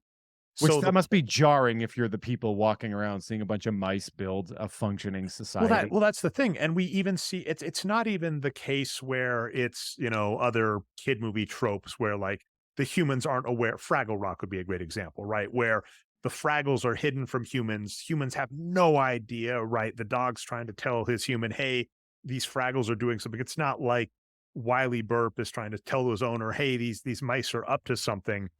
They can see each other. At Yeah. one point in the first movie, Fievel thinks he hears his dad playing a violin, and it's really a phonograph. So he hears violin music on a phonograph. He goes there. He gets caught on the phonograph, and humans are like, "Oh my goodness, a mouse!" Except he is dressed in a cap Just and like a person. Yeah. clothes. And in the second movie, his sister is singing, and humans allegedly hear her singing Yeah, and it's start got to be throwing humans stuff that are at her. throwing. And they're even saying, "Hey, yell some more. Maybe they'll throw some fruit for dessert." They don't have the pennant in me to say, "Hey, the tomato is a fruit. It's a whole." And again, they apparently respect the human world of reclassifying a tomato as a vegetable for shipping purposes. So the movie can't really make up its mind between these mice and cats have their own society that they are the builders of versus they live underneath a human one. And it doesn't really make a lot of sense because the entire plot of the second movie is the cats need to trick the mice into building a town for them, but Yeah. the humans are already there. And we even discover in one of the worst freaking scenes in this movie The that boob John scene. Cleese's, yeah, the pussy scene, like Oh, that, yeah. makes no sense. Is that this cat that's the evil mastermind keeps randomly getting pulled back up into the human world where he is the pet of this apparently, Western aristocrat woman who just keeps calling him pussy over and over again in this 1991 kids movie. And in the script I put for perspective, like Batman Returns used the exact, like they knew what they were doing. So I'm like, Yeah, you it's put this in sexy. the- Yeah. Yeah. But yeah, I know what you're saying because usually when there's movies where like there's a whole world of the animals, right? Like where there's like they have clothes and they have a government and they have all that stuff. Humans aren't in that world. Like that's just like not. I'm trying to think of something right now off the top of my head, but it's like those are the people. The animals are the people. Rarely is it, and they don't really ever acknowledge each other except for like I said, Fraggle Rock was the best example I could think of like side by side communities, but they are separate and they're not aware of each other. We are presented with a world where they know of each other. And in this one, the humans actually keep interfering in this like adventure going on while also not acknowledging, holy cow, we have sentient mice and cats that are doing bizarre things. and our cats seem to be aligning with our racist ways in Russia, getting rid of the Jewish yeah, like it's like our cats seem to be on our side. They also seem to be. The cats represent people in power. They I know, but it's represent whatever humans are around. But there's humans there too. Like I get what you're saying. It is weird. It's weird. Yeah, they are the humans. Like that's But there's still humans there. When but there's they shows that represent, have like in this when one, there's they're shows that capitalists. have the animals as the humans, there's not also humans. Yeah, they're just capitalists. I Like the like that. cats I in this like one, that. they're I just like, and thank you, capitalists. Kim. I like that we're both like bothered by this, and Jeff's like, it's fine. And I'm like, but it's not. It doesn't make any sense. But it's not. And also they're like, we're gonna build a town. Well, the town's already been built, like by the humans that you don't acknowledge. Yeah, I didn't think about it until I read the note, and then I was like, yeah, that is weird. It's weird. It just doesn't. I'm trying because there's so many, or I don't know. There's thank you, Dre. It bothers me too. I mean, I get it. I understand it, but it's just that they are an allegory of the people around them. Like they are an allegory of what is in power at the time. In Russia, the cats represent fear and torture and torment. No, we get that. We get that we're not saying we don't understand the comparison or who they're supposed to represent. We get that. Okay. It's just normally when they do that with animals that can talk and have jobs and all that stuff, and they're doing the like parallel to what these characters play in the human world. There's no humans. Yeah, I guess. I mean, I guess Lady and the Tramp might that had people in it. But they acknowledged each other, and Yeah, Lady and the fair enough. Tramp Yeah, didn't have like jobs and clothes, and yeah, the interactions a with woman people who are was asking them to vote. Like, yeah, the interactions yeah. are definitely different. It is weird. It's like it's almost arbitrary when they decide how the interactions are going to proceed. The cats have a weird spider that Oh yeah, we from a didn't talk. size perspective is the most terrifying thing I've ever seen because the spider is about half the size of a cat. And I looked at a cat recently and imagined a spider that was half of the size of it And had and a big I mustache. freaked out. That spider is the spider is a I forgot about that spider. yeah, he is weaponized. He is very much weaponized against the mice. But yeah, the movie is weird. It's just I mean, I'm gonna it's level with you. I think I'm gonna go watch 3 and 4. Just you might as well. like You still have pure that curiosity. you have that 7-day star trial period, right? Stars. I I don't know do. if it's not on Stars, keep me posted. Because I bought the DVD with all 4, thinking I might have a chance to watch, and then I wound up buying the 99-cent Stars subscription. I think that we probably all did to watch this. So yeah, get a Star if you want to watch American Tail. Great movie, do it. If you Oh, want to watch absolutely Fievel watch Goes American West, Tail. Yeah. please don't. Please take this. Please take the fact that if you've listened to other episodes of Nerd, including ones like the He-Man and She-Ra Christmas special, including Ewoks: The Battle for Endor, Jeff and I go in depth on those. And on this one, none of us have been like, hey, we really got to talk the movie. We keep talking stuff around it. So take that. But you can go watch that. Kim, if they are not available on Stars, let me know. Next time I send Jeff a package, I'll send the DVD along. And then I can I don't watch know if them. I'll ever watch those. I feel like we should have a party and I'll watch them.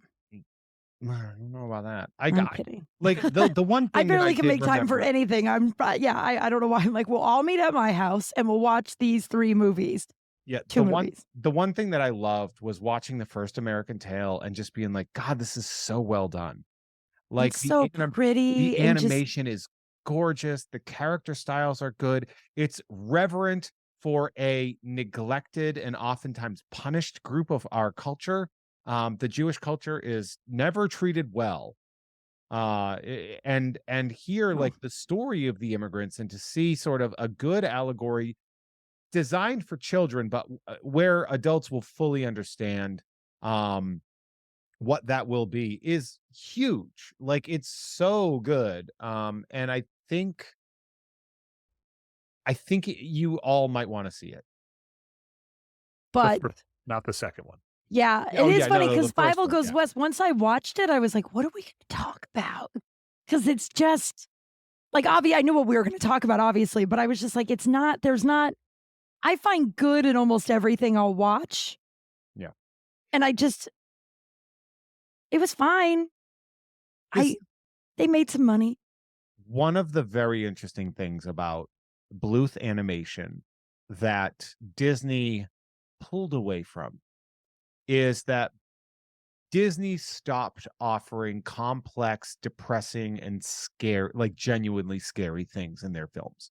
There are things nothing is going to look like the devil in Asia again, like the big, massive, like Balrog looking demons and stuff like that. Like animation used to toy with death and play with like very scary things. And Disney did pull away from that. Have you guys ever been to Disneyland and gone to Fantasy World and went to Mr. Toad's Wild Ride? Really? It's if you stand outside of the ride, the kids walk out very happy and excited, and the adults walk out going, "What the did I just walk? What did I just ride?" Like, was this? like you get a DUI, you kill someone, then you go to hell, then the devil Well, yells hell at yeah. you. Oh, it's so bizarre, but it's so funny because the kids walk out because it's a ride and it's fun and it's colorful and whatever, and the adults walk out and they're like, "What? That's old Disney. That's like the Fantasia time." Yeah, you're right. Disney doesn't do that anymore. They do. I don't know. I have a whole thing about the Little Mermaid. They do have poor messages, I feel like. Oh, absolutely. Yeah. Yeah. There's Just like, Like, oh, yeah, but I all right. do think I might go watch Dogs Go to Heaven. I forgot about that movie until I talked about American Tail on Crawl Space, and someone emailed me and was like, "That's the same guy," and I was like, Yeah, it's "I Don love Bluth. that movie." Um, I would say that Siskel and Ebert were kind of split. Ebert gave it a split, gave it a split 2-star for the first one. Second one, not as good. Like, it did not. Interesting thing to note: Fievel named after Spielberg's grandfather. Oh, Um, I don't know and why I like that a lot. It's and nice. Philly, voice actor Philip Glasser, excuse me. Philly was the nickname. So Philly was the Oh nickname yeah. he got. Well, and that was also like a cute little poignant touch of, a lot of immigrants when they come to the United States, their names being changed. Tanya has the same thing when they're going. Again, there's real Ellis Island and Mouse Ellis Island, which really bugged me, but I guess they're there. When she Also goes through, bugged she's me. like, "Oh, they misspelled my name." And they're like, it's fine. And that would happen. Immigrants Yeah, there, they would they called him mishear their Smith. name or misspell their name or whatever. And that's why we have like name changes from old countries to new countries. Russia, in particular, would have letters that we wouldn't have in the English language. So same kind of issue. So that kind of stuff was poignant. Whereas like Five Goes West just has a bunch of stuff added randomly to our point on like Tiger's entire ridiculous plot. His girlfriend, who we've never met before at the beginning of the movie, just goes like, I just need someone that's more like a dog. And you're like, what cat would ever say that? What are you talking about? And then later in the movie, Tiger gets trained by Wiley Burp to be a sheriff, which means acting like a dog. And then when he shows up, his cat girlfriend is like really turned on by that dog looking cat, Like, and then way too finds out turned it's on. Tiger. That was weird. All Yeah. of Those that was movies in the 90s too were kinda sexy. Like, I don't watch children's movies now, but so I don't know if they're still sexy, but, like, that's too sexy for a Yeah. eight-year-old to watch, It was right? Was that them yes. trying to play off the adults being like, "Hey, we got something for you too," because a lot of what? Oh, you talking about the sister? The no, sister and the cat, both Oh, of the them cat. Oh both yeah. with like what they did to both I was just I think so. bizarrely hot. Yeah. So I think the Not turned on though, by the way. I know it sounds like I'm attracted to cartoon animals. the I am message not, that except they for that hot mouse. it seems to me that the message that they're trying to portray with the sisters' disillusionment with performing is that, there's a very no place like home energy to that, of like the glitz and glamour of Hollywood that you think exists is actually a lot uglier and more unfulfilling than you could possibly imagine. Important to know that in 2000, UNICEF named Fievel their spokesmouse. Who is UNICEF? UNICEF is what the United National. It's basically like a children's charity, and basically because quote his immigration experiences reflect the adventures and triumphs of all cultures and their children. So this is a very widely recognized allegory. Again, like I said, Ebert gave it 2 stars. Siskel and Ebert both kind of gave it thumbs down, because they said it was too depressing. They compared it to Oh, Return you're to not talking Oz, about American Tail. Oh, you're not talking the about original Fievel Goes American West. You're Tail. talking about American Yeah, Tail. but American Tail, it's What did important. Siskel and Ebert give Fievel Goes West? That's what I want to know. I'm going to assume Were they worse. were they like less depressing? You took Uh, our note. yeah, I mean, it certainly is less depressing. Whether or not it actually landed, I don't know. But I can't imagine that they liked it. I'm I like I'm obviously trying to research it now. I Um, did like the end. You put it in the notes, the end quote, and I don't know if you're waiting to say it, but it was I read it or I listened to it and I rewound it. I was like, oh, that was really yeah, nice. and like we were saying, like Jimmy Stewart is this huge actor, and a lot of like that, even that plot line seems out of place where you've got the old rundown dog that comes up to train the new person who comes on, and then the person he didn't train, like that scene should have really been, if you watch the whole movie, there's a touching scene at the end where Jimmy Stewart comes up. I'll cheat and say the line, get the easy pop. He just says, just remember, Fievel, one man's sunset is another man's dawn. I don't know what's out there beyond those hills, but if you ride yonder, head up, eyes steady, heart open, I think one day you'll find that you're the hero you've been looking for, which is just like And that's Jimmy Stewart saying that, and it's really touching. But like with so much of this movie, it doesn't fit with anything else. Like No. even when they try and do attempted plant and payoff, like I said, with like Tiger's arc, where at the beginning his girlfriend says it, it's like, because that's a very common trope in movies, the plant and payoff. It's like plant and payoff means you establish a reason we should care and then show us why we care. It doesn't mean you go back to the beginning of the movie and have one character randomly be like, how you want to be a hero? Because that's how the movie starts. I've got to mention that. It's like Fievel somehow has heard of Wiley Burp and He's imagines a comic strip character. There's like magazines about him. Yeah. So we actually, I did For the animal world, not the human world. Weirdly, it's a giant magazine though. Wiley Burp for the is humans, a large magazine. If you see it, there's a back in the beginning of the movie when he does the thing, and then it cuts back, and he's literally standing in front of the comic book after he has his whole little fantasy. Yeah, it would be more like a leaflet, I think, at that point in time, because comic books didn't really exist at that point. Be worth so much money because nobody keeps those. So, in this universe, the humans have created a comic strip of a fantasy dog that's actually real, based on a real dog that our mice have read and dream about and team up with in the animal world, not the human world. Correct. All right. Now, I will add that which you keep blowing over like that makes sense, but the Ewoks upset you. No, it doesn't make sense. I'm cynically saying sure. Okay. When Roger Ebert actually preferred this than the first movie, because the first movie he thought was too depressing, and he's like, kids shouldn't have to see this. That is such a childish way to review. Anyway, it's. I don't know why we still care what those two people think. Why did we care, and why do we care? Well, Roger Ebert I think Roger Ebert was pretty good about like intellectually breaking down cinema. I enjoy Siskel and Ebert. I think they're not dead. They're both dead. I was like, I feel like they were very old when I was a child. Yeah. But so what he said is there's nothing really the matter with An American Tale Fievel Goes West, except that it's not inspired with an extra spark of imagination in addition to its competent entertainment qualities. Meaning it's all sugar no shake, or whatever you want to say, or I forget what the phrase is, like all bark no bite. It's pretty, but there isn't much more in depth with it at that point in time. I stand by my original statement. Why did we care what they think? Well, I mean, they studied cinema. Like it's their job to look at cinema in a critical way. I mean, a lot of people are entertained by, I go to the movie, did I like it? Did I not? And their jobs were to sort of dive deep.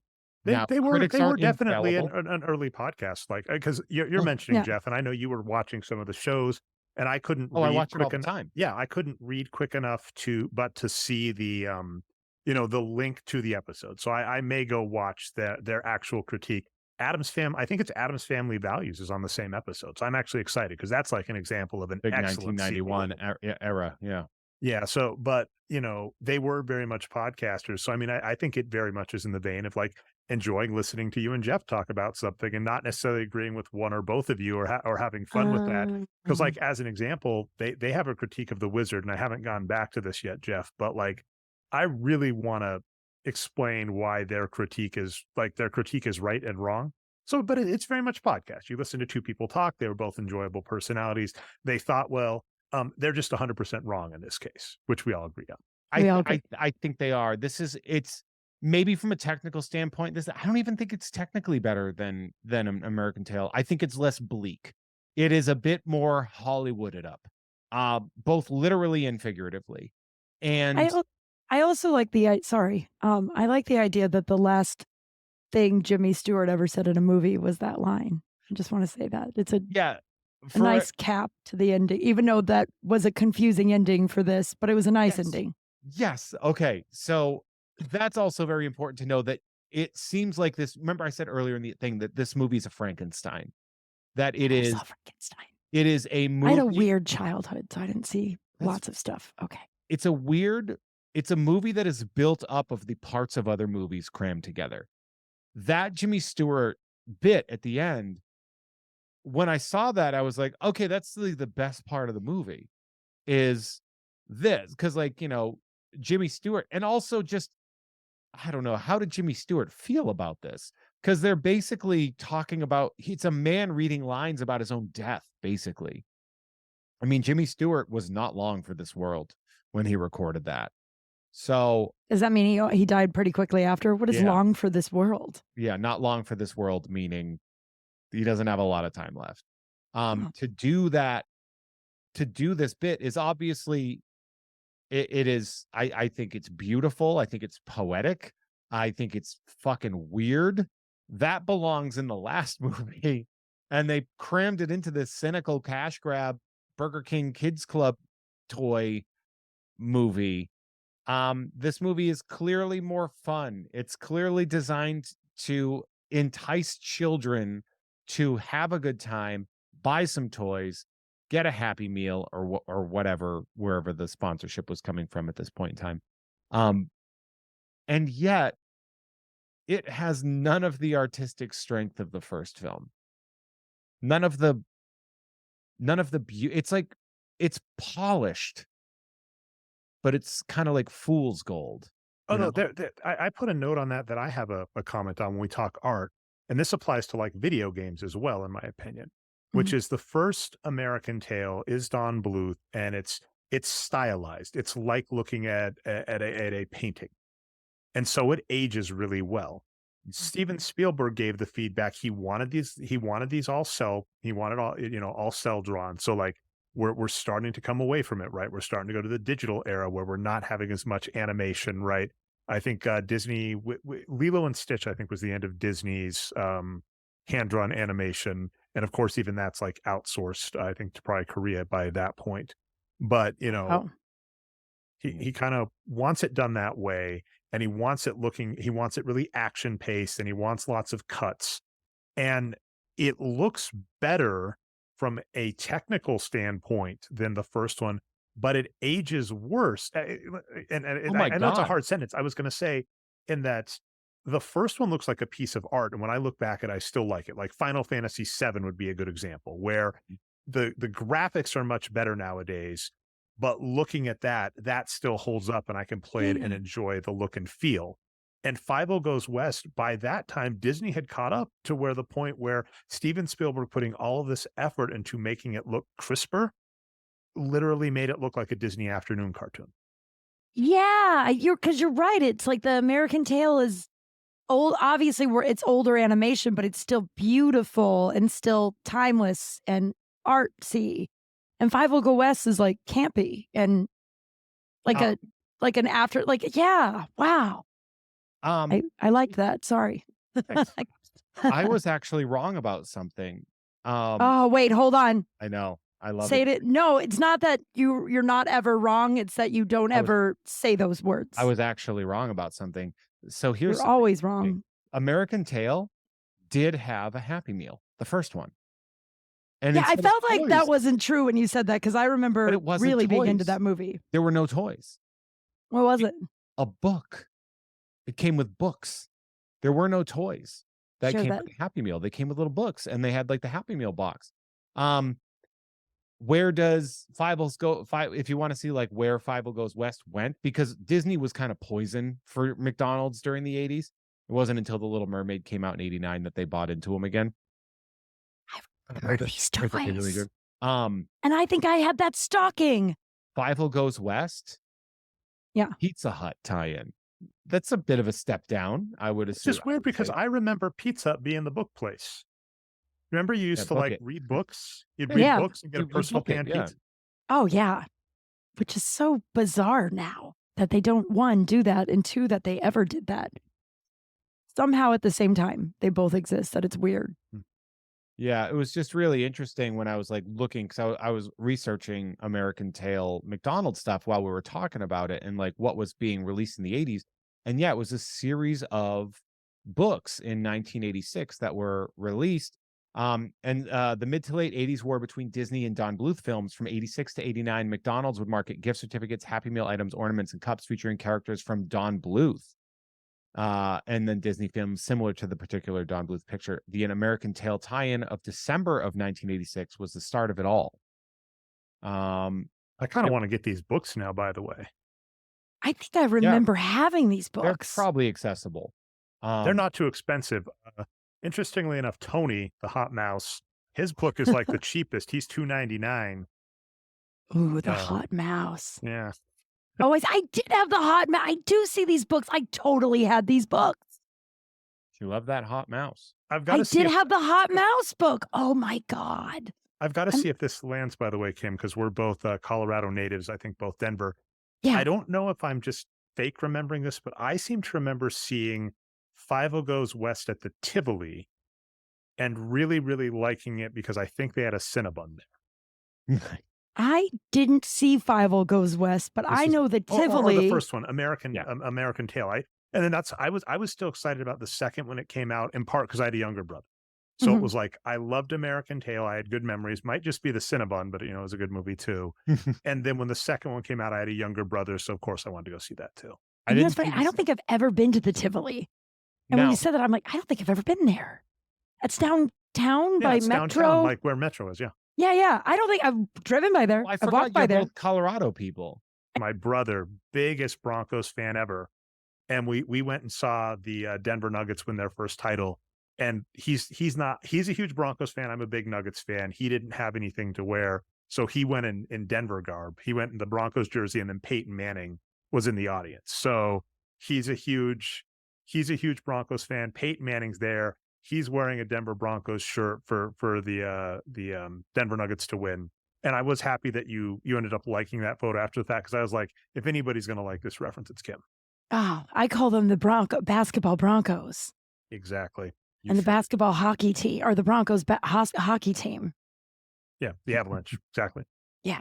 I know my buddy was like, the basketball and the hockey team are like arguably the best in the league most years, and the Broncos are terrible. And yet, was it you that said that, Jeff?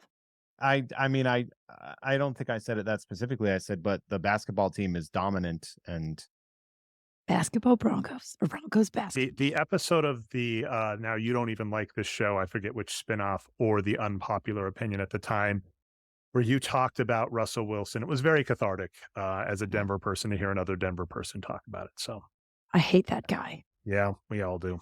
If I have to hear him say "Let's ride" one more time, I may kill myself in the Bronco bar just to make a point. So anyway, is that a weird way to end this? No, we're not quite dead. Something interesting. Fievel Goes West has a Pizza Hut promotion, and yet they had a VHS promotion through McDonald's from the Holiday Film Fest. So Fievel Goes West covers 2 fast food spots. Oh, I mean, that's weird though, right? I don't think it's that weird. I feel like the American Tail did really well, and I think that they just assumed. So when, you've seen movies where they go hard and they like get company. I mean, I don't know much about the Happy Meal world now, but that makes sense to me that they went to 2 fast food places and was like, hey, is there a contract? I don't know how that works. Yeah, I'm not really sure, but it's fascinating that they dipped into 2 fast I think they thought it was going to be a cash cow. Yeah, but I mean, yes, but at the same time, Disney had already moved on. I don't think they thought that. I think it was just, let's make some money. Well, it's also an animated feature that's 5 years after its original. And that's a long time, because American Tail was popular with children. Like Dre said, the reason why he saw it in theaters is because he had a little brother. Yeah, the second one. 10, 11, 12 years old. They're over Fievel Goes West. So what you've done is you've let your own fan base age out of that. And so you're giving a sequel, like animation sequels are fine, but when you wait too long, you do definitely lose something. And Hold on, I can't think of a single animation sequel that is, quote, fine. Like one that's good. All the Toy Story movies? Toy Story 2. Oh, yeah. But those stand alone. Really, I mean, other than they don't stand alone, but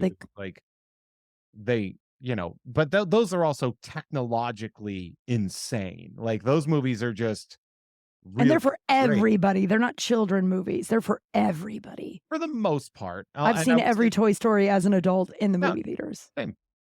Yeah, no, I didn't see 4, but I definitely did see 3. Have you seen it yet? Just at all? That's a good one. It's a good I one. just never did. Yeah, I know. And like Melissa Villaseñor's in it, and I still haven't seen it, and that makes me feel like a bad.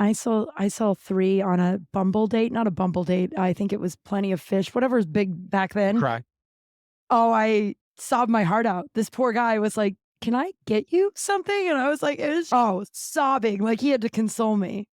Yeah, I mean, like He obviously still asked me out again though, by the way. So the history of animation sequels is what it is, but you definitely got to get them out quick, which is a problem. This took 5 years. You lose your original. You've lost your original watchers. Like your original fan base is gone. So now you have to appeal to a new fan base.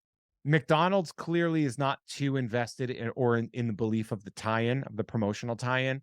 So Pizza Hut goes in. And I know that, we can all have our opinions, but McDonald's is the gold standard of Happy Meal toys. Like getting the McDonald's promotion is the big deal. do people argue with you about that, or were you just anticipating me? Well, people arguing are with you? no, but a lot of people are like, McDonald's is crap. It's like, yeah, that's not the point. Well, too, the fun, nice tie-in of all this stuff, right? Where I'm saying there's this weird pussy line in the movie. I'm quoting the movie, by the way. I feel uncomfortable saying that, but there's this random lady who keeps grabbing our villain and just repeating that over and over again. And I don't know why it's in this movie again. And it fills in this. I know Why why. are there 2 parallel universes? It doesn't make any sense. Yep. But at the exact same time this movie opened, or a year later, was Batman Returns, where Penguin, creepy Penguin, which That's we've the all argued is pussy probably the I've worst been one. looking for. Yeah, Jeff's got it. Keeps making that reference to Catwoman, so it's like we absolutely know. And the final tie into that point, Jeff, your compatriot on Tom and Jeff Watch Batman, Tom Ryman, one of his big theses that he wrote up is that McDonald's getting upset with Batman Returns flipped the franchise. Dude, that's what got me fired. Really? Talking about that out loud, because I talk about that a lot. That's literally Explain it. the last episode of Sideshow, because I talked about the Batman Returns problem with McDonald's, and that Batman Returns is an aggressively violent and sexual film. And they had McDonald's tie-ins, both for adults and children. It cost McDonald's a lot of money. Because parents were so upset. They were like, I do not want this Happy Meal toy for my kid. What did I just watch? Yeah. I won't, and They complain had to to pull the McDonald's. promotion. How McDonald's dare you? pulled the promotion. Yeah, how dare you market this movie? How dare McDonald's market this clearly not kid movie to my kid? Yeah. I took them to that, and what do I have to explain? So Batman lost millions on that. McDonald's, Well, Batman did fine. McDonald's lost millions. That's Batman might have problem. Batman. I mean, because Batman Returns, if I recall, was it was still successful, but I think it was a step down. And part of it could be stuff like that, where if they had all of this goodwill advertising initially, and they're advertised like, nah, never mind. Sure. And what happened was that McDonald's basically got script approval for the next Batman film in order to continue their relationship with Warner, which is why lines like "I'll get drive-through," Val Kilmer says, they filmed it assuming they were going to throw it out, and that McDonald's could use it in the that McDonald's could just use it in the commercials or whatever. And then Joel Schumacher knew exactly what he was doing. He was like, yeah, I'm making a toy and fast food commercial. Like, let's do it. So it is I think I saw the fascinating. Val Kilmer one. The pussy line. I don't think it's necessarily sexual. What I think it is I think it is belittling of the character. When the main antagonist, and a good example for that, if we want to talk Toy Story, is at the end of Toy Story 3, when the big bad is tied up to the front of a truck, with his punishment. The John Cleese character, that cat that ends up being called Pussy at the end, is a diabolical villain that is now infantilized. He loses all of his ambition led to him losing all of his power. And that is why they use that phrasing and they made him look so silly at the end. It is to bring him back to the fact that all of the things he thought he was going to be able to do, to grow, to be strong, to be this capitalist, is now removed. Did you write that down? And No, were you but really proud of yourself? I just came up with it in the middle of the thing. What do you want me to do? Okay, So, go on. but that takes the rug out from under him. And that shows that he no longer is in a position of any power, that he is now a baby. But that goes back to what Dre and I are saying. One, that your explanation as to why they were saying pussy, pussy, pussy doesn't make it better. It just makes it like It's not sexual. It's dehumanizing the cat. Like, look, the Well, cat yeah, but like it's no like longer in power, go ahead. but then the human I'll world agree- too. Yeah. I'll agree with you, Jeff, that it is not sexual in any It's sense. not of the way that. Returns uses it, is what I was But saying. what I'm like, saying is that the innuendo euphemism between the two, especially with cats, it's such an easy joke to make, right? it could have been easier It's for her to go, well my known. precious baby, baby, baby. Yeah, Something exactly. like So I'm that. saying, like, not only does that part of the movie bug me for, I'm sorry, Jeff, we've harped on it so much, but I'm saying, like, the specific language used, I'm like, this was a bad decision already. And then the wording you chose to go with, what you're doing. And by the way, like, in the history of animation, say the Rescuers, talk about a sequel that took forever to get out and bombed because there's the original Rescuers with the old Disney and then That was like Rescuers Down 20 Under. years, right? Yeah, because the kids were clamoring for it. But that kind of stuff. There were naked drawings in the back that they had to get out later. Animators have notoriously been filthy. So that's well known. But I'm just saying the fact that that got into the movie, and it's like, yeah, somebody on this kids movie, like that, there is no better sign that nobody was watching the wheel than that got in and no one was like, hey, just use another word. Like, There's 1,000 words you can use to convey that. Also, the Little Mermaid, the priest, and the boner. You're right. Yep. They do that. Oh yeah, And that animators are filthy. I mean, famously the cock on the VHS cover of Little Mermaid. I have that original VHS. So I believe the boner because they Yeah, a lot got of rid of the boner. Yeah, How many but times can I say that was- word, boner? Well, what's funny is like they were like, we fixed it, but everybody bought it upon release. It was Yeah. like the big deal. So like everyone's like, ooh, I got this thing right here. And it's like, yeah, everyone got this. And we all saw the big old honking hog on there. But you're right. Like, that just goes to show that no one gave a single F about this movie. They just wanted to make money. Like, nobody watched it. Like, nobody was like, hey, why? But it's not sexual. It's a pussycat. It's not sexual, but it, use any other word, baby, word. anything. I mean, just, you don't even have to use anything. He was like belittling. It's an infantilizing word. It just adds to the bizarreness of the whole movie. And you could have, I forget. So this was a weird subplot, and I think a nice place to end on because I do want to talk a little bit about the music of both movies. So a weird subplot in this is Tanya, Fievel's sister, wants to be a singer, and randomly in the middle of the movie, she just starts singing "Dream a Dream" or "Dream to Dream," I think is what the one is called, and it's a good song. Somewhere out there is a perfect thesis of the movie that appears at the perfect moment of the movie. Those and that it's a don't know, perfectly written song too. Oh my God. Oh, that song is amazing. So somewhere out there, if you haven't heard it, how are you this far into this podcast and I haven't Yeah. heard it? But somewhere out there, it's Fievel and his sister both looking up at the skies and saying, somewhere out there, someone's thinking of me, and it's beautiful. And it's also easy to make romantic. Like, that is such a perfect movie song. It's great. Yeah. The I dream song cried doesn't. again. You should. I mean, Yeah. it's done beautifully. Like that is the correct response. That's a captcha. That's proving that you're human Mhm. and not a robot. And even robots cry at that. That's how well done it is. But the second one, like, his sister is just randomly singing this song, and our evil villain is just enamored and is like, she's an amazing singer. She has to sing at my bar. She's a diva. She's amazing. And even at the end of the movie, part of what is his comeuppance is when he's trying to kill all the other mice, she gets in the way and he goes, she can't die, which again is out of nowhere and also super creepy because he's like a full grown adult cat and he's having, He views her going as for his- prophet. Yeah. well, anyway. No, he thinks but- she's sexy. yeah. I really like, well, no, because it starts by him hearing, and he hears her singing from way away. Because remember, he's auditioning all these singers, and he's like, you suck, and then he hears someone singing that's not auditioning, and he follows it all the way. He views her as a meal ticket and someone to take financial advantage of, which is his whole thing, is taking financial advantage of the mice. And so that's his meal ticket right there. He was also giving her the eye when he was saying Yeah. that. It was sexy. That's 2-1, Jeff, in terms of voting. But anyways, Yes. Okay.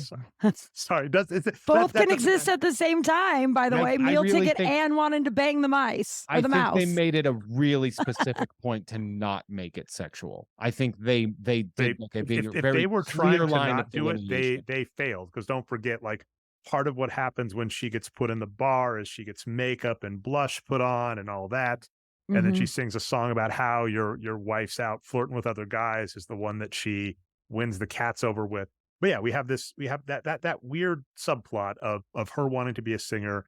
That's like the key song they want to be the movie. It is a good song. It is perfectly fine. I don't remember if James Horner helped write it, but it just does not tie in as well. And I was really curious, because I think the music was the first thing I recall you talking about, Kim, on your podcast. Mhm. If you had any thought, like, I figured, like, ending on the music, especially because, like, Jeff, you've now done 2 episodes of the Soundcaster podcast. So mapping soundtrack, like how good the soundtrack is, how good the movie is, and how well they pair. This was definitely an interesting one, because the first one is perfect. Never Say Never. We're a Duo. Somewhere Aw. Out There. Even just the James Horner score going on is Even gorgeous. there are no cats in America where the streets are. Yeah. Oh, it was First thing he perfect. sees is cats when he gets there. Yeah. But the second one just was so bizarre. And if there's anything nice to say about it, or if you had any thoughts there, both of you, and I figure that's Nice. nice. I mean, I don't It's have anything mean to say. I'll just say that, like, I have been singing songs from American Tail for upwards of 30 years. Like, in my life, like, I sing Never Say Never all the time. I sing There's No Cats in America to my cat constantly. You know what I mean? Like, I sing those. I literally just watched Fievel Goes West, finished it this morning, and I cannot tell you a single song that we Yeah. listened to in it. Like, it's just, like that. I think They have Rawhide in the middle of it, where he's, They do Rawhide. Yeah. They do bring Rawhide in there, and they also yeah, I don't remember that. they open with Somewhere Out There, a piano version of it, and then they cut it to get to the Western. I don't, yeah, they're just Like- unmemorable and not They're letting you know, they're like, impactful at all. yeah, this ain't your daddy's American Tail. This one's got cowboys in it. I don't want you to ever do they that again. borrow heavily from the where's the beef, it's what's for dinner, which is apparently that's like in the Library of Congress, that specific song. Oh yeah, well that's based off of it's like a symphony about a rodeo, right? Is that the case? I don't. Yeah, you know more than me, but I remember looking up that song in particular is like super culturally relevant, all that. So Yeah, I think it's like I think it's called Rodeo. It's like a ballet or something like that. And I think the song is called Hoedown. My classical music memories are not what they seem, but I think it's like a mid-century ballet, I want to say. And that song that you I did think get that- you. By the way, hats off to you. You got it right. It is called Rodeo, and the Okay. composer is Aaron Kaplan. Okay. And I think that song is called Hoedown, and that's like the big crescendo scene where she had been this very sort of masculine character, and then she ends up being very feminine at the end, and it like We're talking about Rodeo, not Fievel Goes Yeah. West. Oh yeah. So okay. Rodeo is the It's like- musical. Hoedown is the song. The song's used in the Beef It's What's for Dinner campaign, which is like super culturally relevant now. And then Mhm. they borrow that heavily in a lot of the Western themes that they use in Fievel Goes West. Got it. Okay. I was there and oh, then uh, I got a little lost for a minute, but I'm back again. actually That's this movie in a nutshell, by the way. so Yeah. so I just Yes. I looked it up after figuring it out. Thank you for giving me the information. I probably should have Googled it better. That you gave out. I found it. Like, you literally said it. I looked it up and it was the same. That Was I right? Okay, I was glad I was right. Hoedown. So in popular culture, all right, Hoedown serves as the basis for the soundtrack cue, quote, in training from the film An American Tail, Fievel Goes West, composed by James Horner. A further adaptation appears in the film Titanic during the below decks Irish dancing scene, again composed by Horner. So I would say you nailed it by saying it seems like the Beef It's What's for Dinner, because Hoedown is the Beef It's What's for Dinner song. And So you James nailed Horner, it. despite all of his skill, and he is an amazing composer. Like I said, that's like if you look at his Wikipedia, that's one of his criticisms is that he is known for borrowing from others and himself, which he clearly does. And then that's also amusing. Is like we'll see, right? He'll give it a go. He'll use the same kind of thing in one movie, and then he's like, okay, it failed in Fievel Goes West. Let's try it again in Titanic. Irish Nailed immigrant it. story, all that it worked. It's There you go. also I would say that Hoedown is also the most American version of what you would classify as classical music. It's very Western themed. It is very peppy, it's poppy, it's fun. It's not as sort of like when you think of classical music, you think of like having to sit in a museum or some shit. Like They did one good thing. Like this movie has a couple of decent moments. Like even I'm just going to keep. I'm leaning into it, Jeff. The pussy scene. You love it. noted that there is a good, even like as a narrator arc for doing it. What you know I've been saying, and thanks for agreeing with me, Kim. It's just like you could have done it different. So I Yeah. think we're all agreeing. Sure. So there are moments in this movie where like Jeff can. What I think is funny is like Jeff, you are able to like justify it, and then even you at the end are like, it's not good though. Like they could No, have been better. you can see the map. You just doesn't mean that they're going in the right direction, but you know what the map is. Yeah, but then what Yeah. I'll say is at the end of the movie, right, Fievel's dad says, you know, I found my son, let's celebrate. And he starts playing his violin and he starts it with very sad old Russian music. And then it transitions into Western. So that, by the way, if we are looking for a overarching connecting musical theme we Yeah. could have done, Yeah. old sad Western, modern Russian, bridge those two and had a story that kind of aligns those two, they could have done it. They do that as a throwaway thing at the very, very end of the movie, right before cutting away to Jimmy Stewart basically saying, I'm Jimmy Stewart, the amazing actor, and I'm about to die. The rest of you generations, though, I hope you're all good. Good luck. Yeah. That's the movie. That's Yeah. how the movie And ends. the end of the movie was nice. The end of the movie was like, I wouldn't say it was a payoff of the whole thing, but it was like, yeah, it was a nice. It Like, was so nice. Jimmy Stewart's pretty good. That's how the end of the movie is. I'm like, oh, yeah, that guy's Yeah, a Jimmy pretty good Stewart's actor. He great. should be in other stuff. Yeah, Wow. I rewound that Ooh. quote a couple of times. I was like, that's nice. I should write that down. And then I looked at your notes and was like, oh, he already wrote that down. It's super popular. I didn't have to write anything down. That was like I just Googled like last Fievel Goes West and that shows up. Because yeah, it's a good line, a good performance, and it doesn't belong in the movie. And even if it does belong in the movie, that really should be him talking to Tiger, not Fievel, but you know, is what it is. Yeah, because isn't Tiger the one that decided to choose not fame, but to be a hero? Yeah, yeah. It was a mess. The movie was a mess. It's a mess. I think we can all agree that the movie is a mess. But the Kim, I was going to say, Kim, I want to both thank you for inspiring this episode and apologize / thank you for watching the movie Of at the end of the course. episode too. Thank you. And I'm glad I watched it. Well, I'm also, like I just said, I'm probably going to watch 3 and 4. So I am not opposed to bad stuff sometimes. So thank you. Thank you for having me. This is Yeah, this was you two know a lot more about a lot of stuff than I anticipated. I have been And- throwing this out because this just happened. Jeff was just on Soundcaster, and the guest after him is Blaine Capatch. And I'll say this, Blaine had a game show called Beat the Geeks that I just Loved Beat the loved in Geeks. college. Beat the Geeks, by the way, was my Final Foo, Jeff. So if we can ever find Final Foo on tape, Do you want a show about Beat the Geeks? Because I can get us the TV geek. I'd like What? to know him. okay, well, okay, we're gonna have to. Sorry, we're gonna have to put a Paul, lot of Paul that. Gebel, yeah. He You lives are in Phoenix. Jeff. You're short circuiting me when I'm trying to, Sorry. to wind down. But that is awesome. Anyway, Blaine's great. But what I would say is, Jeff, you would be an amazing Beat the Geeks contestant. I wanted And to this be. like this episode would even show it. Like the fact that just in the middle of this, we're talking this random movie stuff, and in the middle of this old movie stuff, you're throwing down music trivia. Which when I watched the Beat the Geek show, that was my weakness. So You know, it's funny. You're like, you would have been great on that game show. It's like, I think we've proven that I do okay on Trivia Game Show. Beat the Geeks. I remember when the Star Trek geek showed up and he was the nerd kid from Trekkies. I remember, like there was a comic book geek on there and I was like, I would do great on that one. Yeah, I loved Beat the Geeks. That was a great, that would be like doing like forgotten game shows or whatever. That would be a fun season, but man, it's tough to find those things. Yeah, the when looking at sort of the fascination with the American West and sort of summing up Fievel Goes West and you know, it's a very lackluster. Well, it has luster only. I guess I was going to call it lackluster, but it's only luster. It's only that is shine. a good reality TV show, like Simon like cut them down.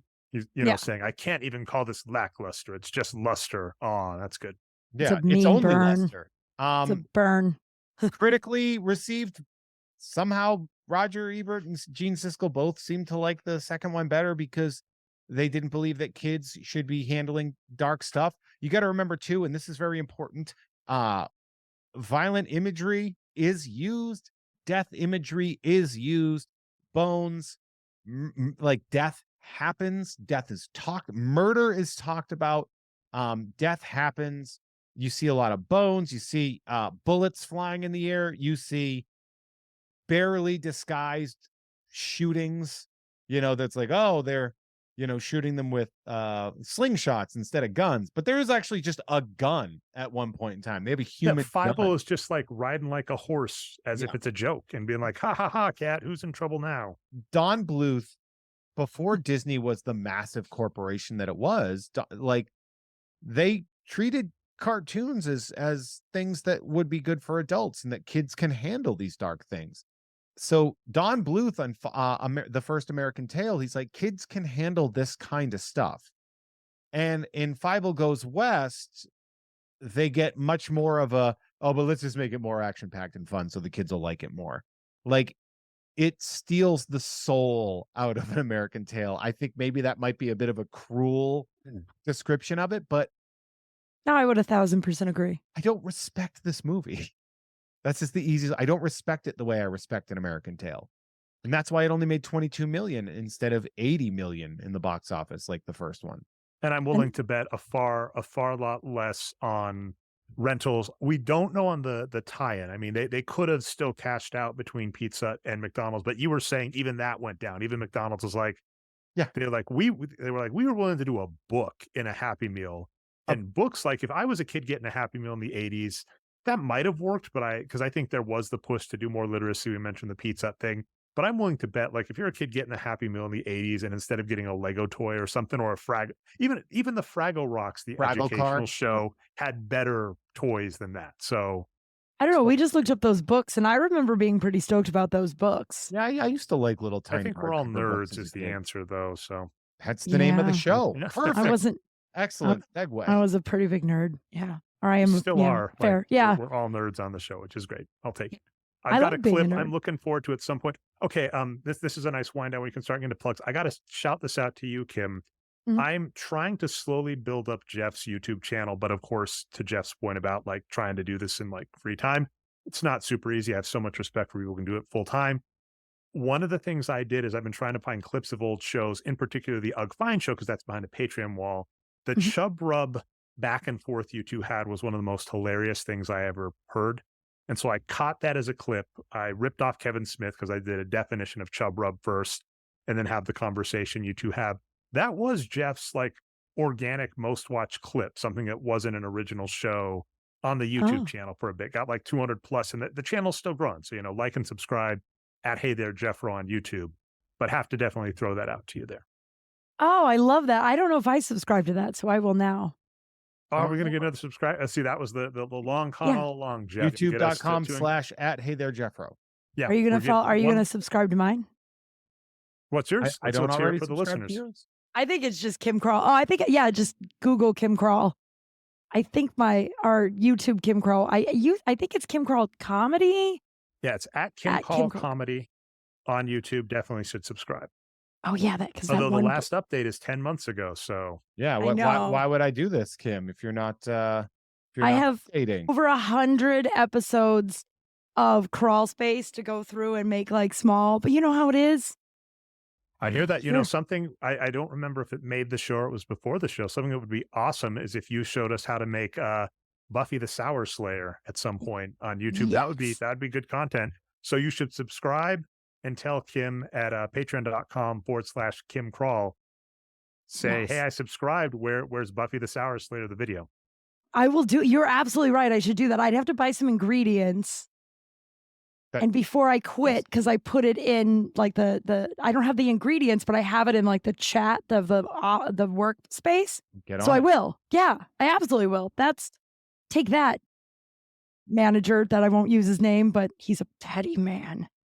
And sign up for as you were mentioning, we'll keep doing plugs. So Oh yeah, yes. patreon.com/Kim Crawl. I should let you do it, but Crawl Space, fantastic. And it's great content, but it's sad. I hate it when my favorite people, you and Jeff in particular, produce great content and then you realize the way the content was made was at your personal suffering. So Crawl Space, the podcast, has an amazing saga, a great set of episodes to listen to about a horrible restaurant job you've been dealing with. So we got Crawl Space, the YouTube channel, Kim Crawl Comedy. That's spelled KYMKRAL. Sorry I know you usually do the plugs, Jeff, but I think you're fine with That's me okay. stealing, Go for it, man. stealing No, I'm some of the loving it. thunder. Other stuff, you've been showing up on the You Don't Even Like These Shows network. What's the official network title? You can easily check out the latest episode of Jeff Has Cool Friends featuring my first return guest, Adam Todd Brown, to discuss that. Oh, This is love just him. synergy, and I will say to that point. So Adam Todd Brown is going to be on the next Jeff Has Cool Friends. I'm going to let you do. If your you're own on my plugs, Jeff. Patreon, you've already heard it Wait, Adam Todd Brown did it? because the episode this dropped Tuesday. Jeff. Spoiler alert: it's Sunday afternoon. Oh yeah, Jeff doesn't like to talk about what time or when we're recording this. He wants people to think we're doing it like no. Let's give Jeff credit. Jeff is able to amazingly on podcasts be cognizant of when the podcast is going to be released and hence how he should be speaking to the audience for what they're looking to. So Jeff, the problem is Jeff's made me fanboy out a few times because Jeff's like, there's an Adam Todd Brown episode out on Jeff Has Cool Friends. And I'm like, really? I got to go listen. He's like, Dre, you know how this works. It came out I'm 2 like, days ago. but I forgot. But yes, sorry, back to that point. Adam Todd Brown, amazing, founder, does everything of the You Don't Even Like This Network, Formula Unpopular Opinion Network, does great stuff. Kim has been showing up on there a lot recently, and it's been great stuff. And Jeff, I'll use that as a segue for any other plugs for you. And then Kim, if you have anything else to say after that, I think that can be the show, right? Well, if you're listening to this for free on the free feed, thank you so much. I really appreciate that. If you head on over to patreon.com/JeffMay, JEFFMAY, one word, you can get access to this a little bit earlier. I think I released this 6 hours earlier on my Patreon if you're a night owl.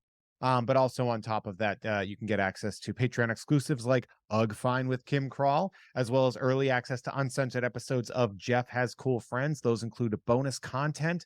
I have tiers where you could be a producer. I have tiers where you get stuff in the mail, and that's been a lot of fun putting those packages together. I think by the time you guys are listening to this, I will have mailed out the packages from June. You've been like, what? It took a little bit of a while. I take time building these things up. It's a lot of fun. But you can head on over to patreon.com/JeffMay for that. You can also hear me on Tom and Jeff Watch Batman on the Gamefully Unemployed Patreon, but you can also hear several free episodes anywhere if you just put in Tom and Jeff Watch Batman podcast. And again, of course, as Dre, you mentioned, I do shows like You Don't Even Like This Show, You Don't Even Like Sports, and of course, You Don't Even Like Sports Cards, the video where Adam and I open up packs of sports cards. And I Must Break You is my own youtube.com/@HeyThereJeffro, where I open all sorts of stuff, including synergy here. I'll be opening some packs of these American Tail Fievel Goes West cards. I'm not sure if I'm going to open all of the cards, but I definitely am going to be opening some of them on a camera at one point in time. And there was a fun back and forth we had where I said, I wonder if any of your fans are going to want some of those. And your answer is, well, you're getting some. Yeah, of they're getting them. So, so I hope they want them. Because I also have packs of Anastasia cards here. Got a lot of Don Bluth. I'm bummed the hot mouse wasn't in the second one, because then I would be like, hey, if the hot mouse, who is definitely of age, if there's any cards of that, you should send them my way. Maybe they'll have maybe it'll be like RoboCop 2 cards where they also have RoboCop 1 scenes from it. So who knows? But that being said, the last thing I want to say is if you want to see and support live comedy, you can check me out. Mint on Card is the second Friday of every month at Blast from the Past on beautiful Magnolia in Burbank, California. Definitely check out if you're on my Patreon, you probably have at this point, but you should check out patreon.com/KimCrawl. And also you. follow Dre on Twitch because he's been doing a lot of NBA card openings. I have infected my friends and co-hosts with trading cards. Between Adam and Dre, and like I know a lot of people that have started to do that, and I'm feeling like a little guilty about it Why? because it's a weird addiction, man. But are they having fun? Sure, yeah, yes. I'll finish up some of that briefly. And like I said, I want to make Yeah. sure if there weren't any plugs that you had left, Kim, because I think there are a couple more. And I hope I gave you like the due like opener at the crowd. But I'll throw out to what you're saying, Jeff, the opening card stuff. Definitely a lot of fun.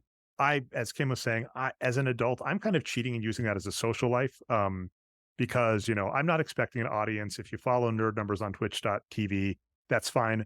But if not, basically, I've started using Twitch to hang out with other adult friends. So we'll play Castlevania on Wednesdays together. Or as you mentioned, my friend Brian and I, who was on the Nerd Show with you, Jeff, you did the amazing Magic the Gathering show. Right. He and I was opening packs of cards yesterday while he was watching Summer League and we were talking back and forth. So, if that gets an audience, great. If not, it's a fun thing to do with friends. But to your point, Jeff, you have infected us, but you have become the master of opening cards, and we want to see that grow. Some of that has to do with you moving your studio, but what I definitely want to shout out, and I've started doing, and I hope others can, as Jeff noted, he has some Fievel Goes West cards. I gave those to Jeff. Spoiler for the next podcast we're going to do, which is on Teenage Mutant Ninja Turtles 2. Jeff, some Teenage Mutant Ninja Turtles 2 trading cards. And simple point, if you would like to see Jeff break cards, which has been going really, really fun, you can definitely do the following. You can subscribe to Patreon. That helps. You can just give Jeff cards. He'll open it. I'm proving this. If you just give Jeff cards, he'll open it. You can also, what is the Burbank sports card club that you like, Jeff? Burbank Sports Cards. Burbank Jesus Sports Christ. Cards. That I like. They have, you can buy, I They're discovered. amazing. That place is massive. You can buy digital gift cards. So these are ways you can help support the network and keep it growing. And I'm saying this very selfishly because that's some of my favorite content you're producing, Jeff, and would like to see more. And I hope it could even grow to the point, because I think you've even teased it a little on Ugh Fine, where great guests such as Kim Crawl could maybe open like some Buffy the Vampire Slayer cards or something at some point in the future. And that's a nice segue. So Kim, other stuff to plug. I'm updating my website right now, so I have a couple show dates coming up. I am reigniting my comedy career. I'm going back out into the stage. And also I wrote a book called Confessions of a Recovering Party Girl. You can get that on Amazon if you want a signed copy. You can Venmo me $20 with your address and your name, and I'll put you a signed copy, and I'll send it out in the mail with like a magnet. And I'm working on my audiobook right now, which is tedious and a nightmare, but it should be out soon. I'm looking forward to that, because if you are a Crawl Space Patreon member, you can get a lot of this stuff. With apologies, I've yet to read the book because I listen to books in the audio medium, and I'm very excited for when that comes out. Because when you're a Patreon subscriber, you're going to get a free download when that comes out, which will hopefully be before the end of the year. I keep making 6-month date, and then I'll do one. I don't know, just, I do voiceover, so I know how to like produce it and I know how to like edit it, but it's just, I'm perfectionist. I would like to add, I've said this before, but you'll say it again. I know not everybody is able to afford things like buying books, buying trading cards, stuff like that. Totally okay. You can help so much by subscribing, commenting, sharing, saving the post, following, like posts on social media, posts on YouTube, things like that, or reviewing a podcast, for example, on Apple, like if Crawl Space is released on that or whatever, that is free, and that does wonders for us. I get more out of one review on iTunes than a $5 Patreon tier. Like, I mean, obviously I need the money too, but like that does a lot, and people do it. I got a review. I hadn't looked in a long time, and I just looked, and I got a recent review, and I think she came over from You Don't Even Like This network, and it was like, it brought me to tears. It was like one of the nicest, like it was like I needed to hear this today, because this is a wild career we have chosen, and some days are down and some days are up, and the down days you see a review like that and you're like, keep swimming, Crawl, keep swimming. Just keep swimming. Just Yeah. keep swimming. Who knows what's gonna happen? Is that your Whoa. daddy dog voice again? No. That chilled me to my core. Good. Thank you all for right. listening to Nerd. Thank you for having me, you guys. You guys are great. Thank you all so much. American Tail, Fievel Goes West. Not great. Love you all. We'll see you next month where we talk about Teenage Mutant Ninja Turtles 2, The Secret of the Ooze, a movie that I cannot wait to shit on when everybody tells me how much they love it. So, hell yeah. Bye. Bye. Bye.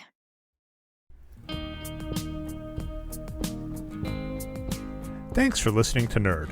If you want to help keep the podcast growing, it's definitely worth your while to head over to patreon.com/JeffMay. And also, you'll get bonuses and early access to cool stuff. Cool stuff like videos of Jeff showing off awesome collectibles and doing pack-breaking videos. It'd be worth your while to check out Jeff May's YouTube channel. That's youtube.com/@HeyThereJeffro. That's spelled JEFFRO. And shocker, that is also his Twitter and Instagram account as well. So follow Jeff everywhere. You can find me most places on the internet as @NerdNumbers. Also, shout out to Chris Haugen for the outro theme of Pure Magic. Thanks so much, and we'll be back with another nerdy subject soon.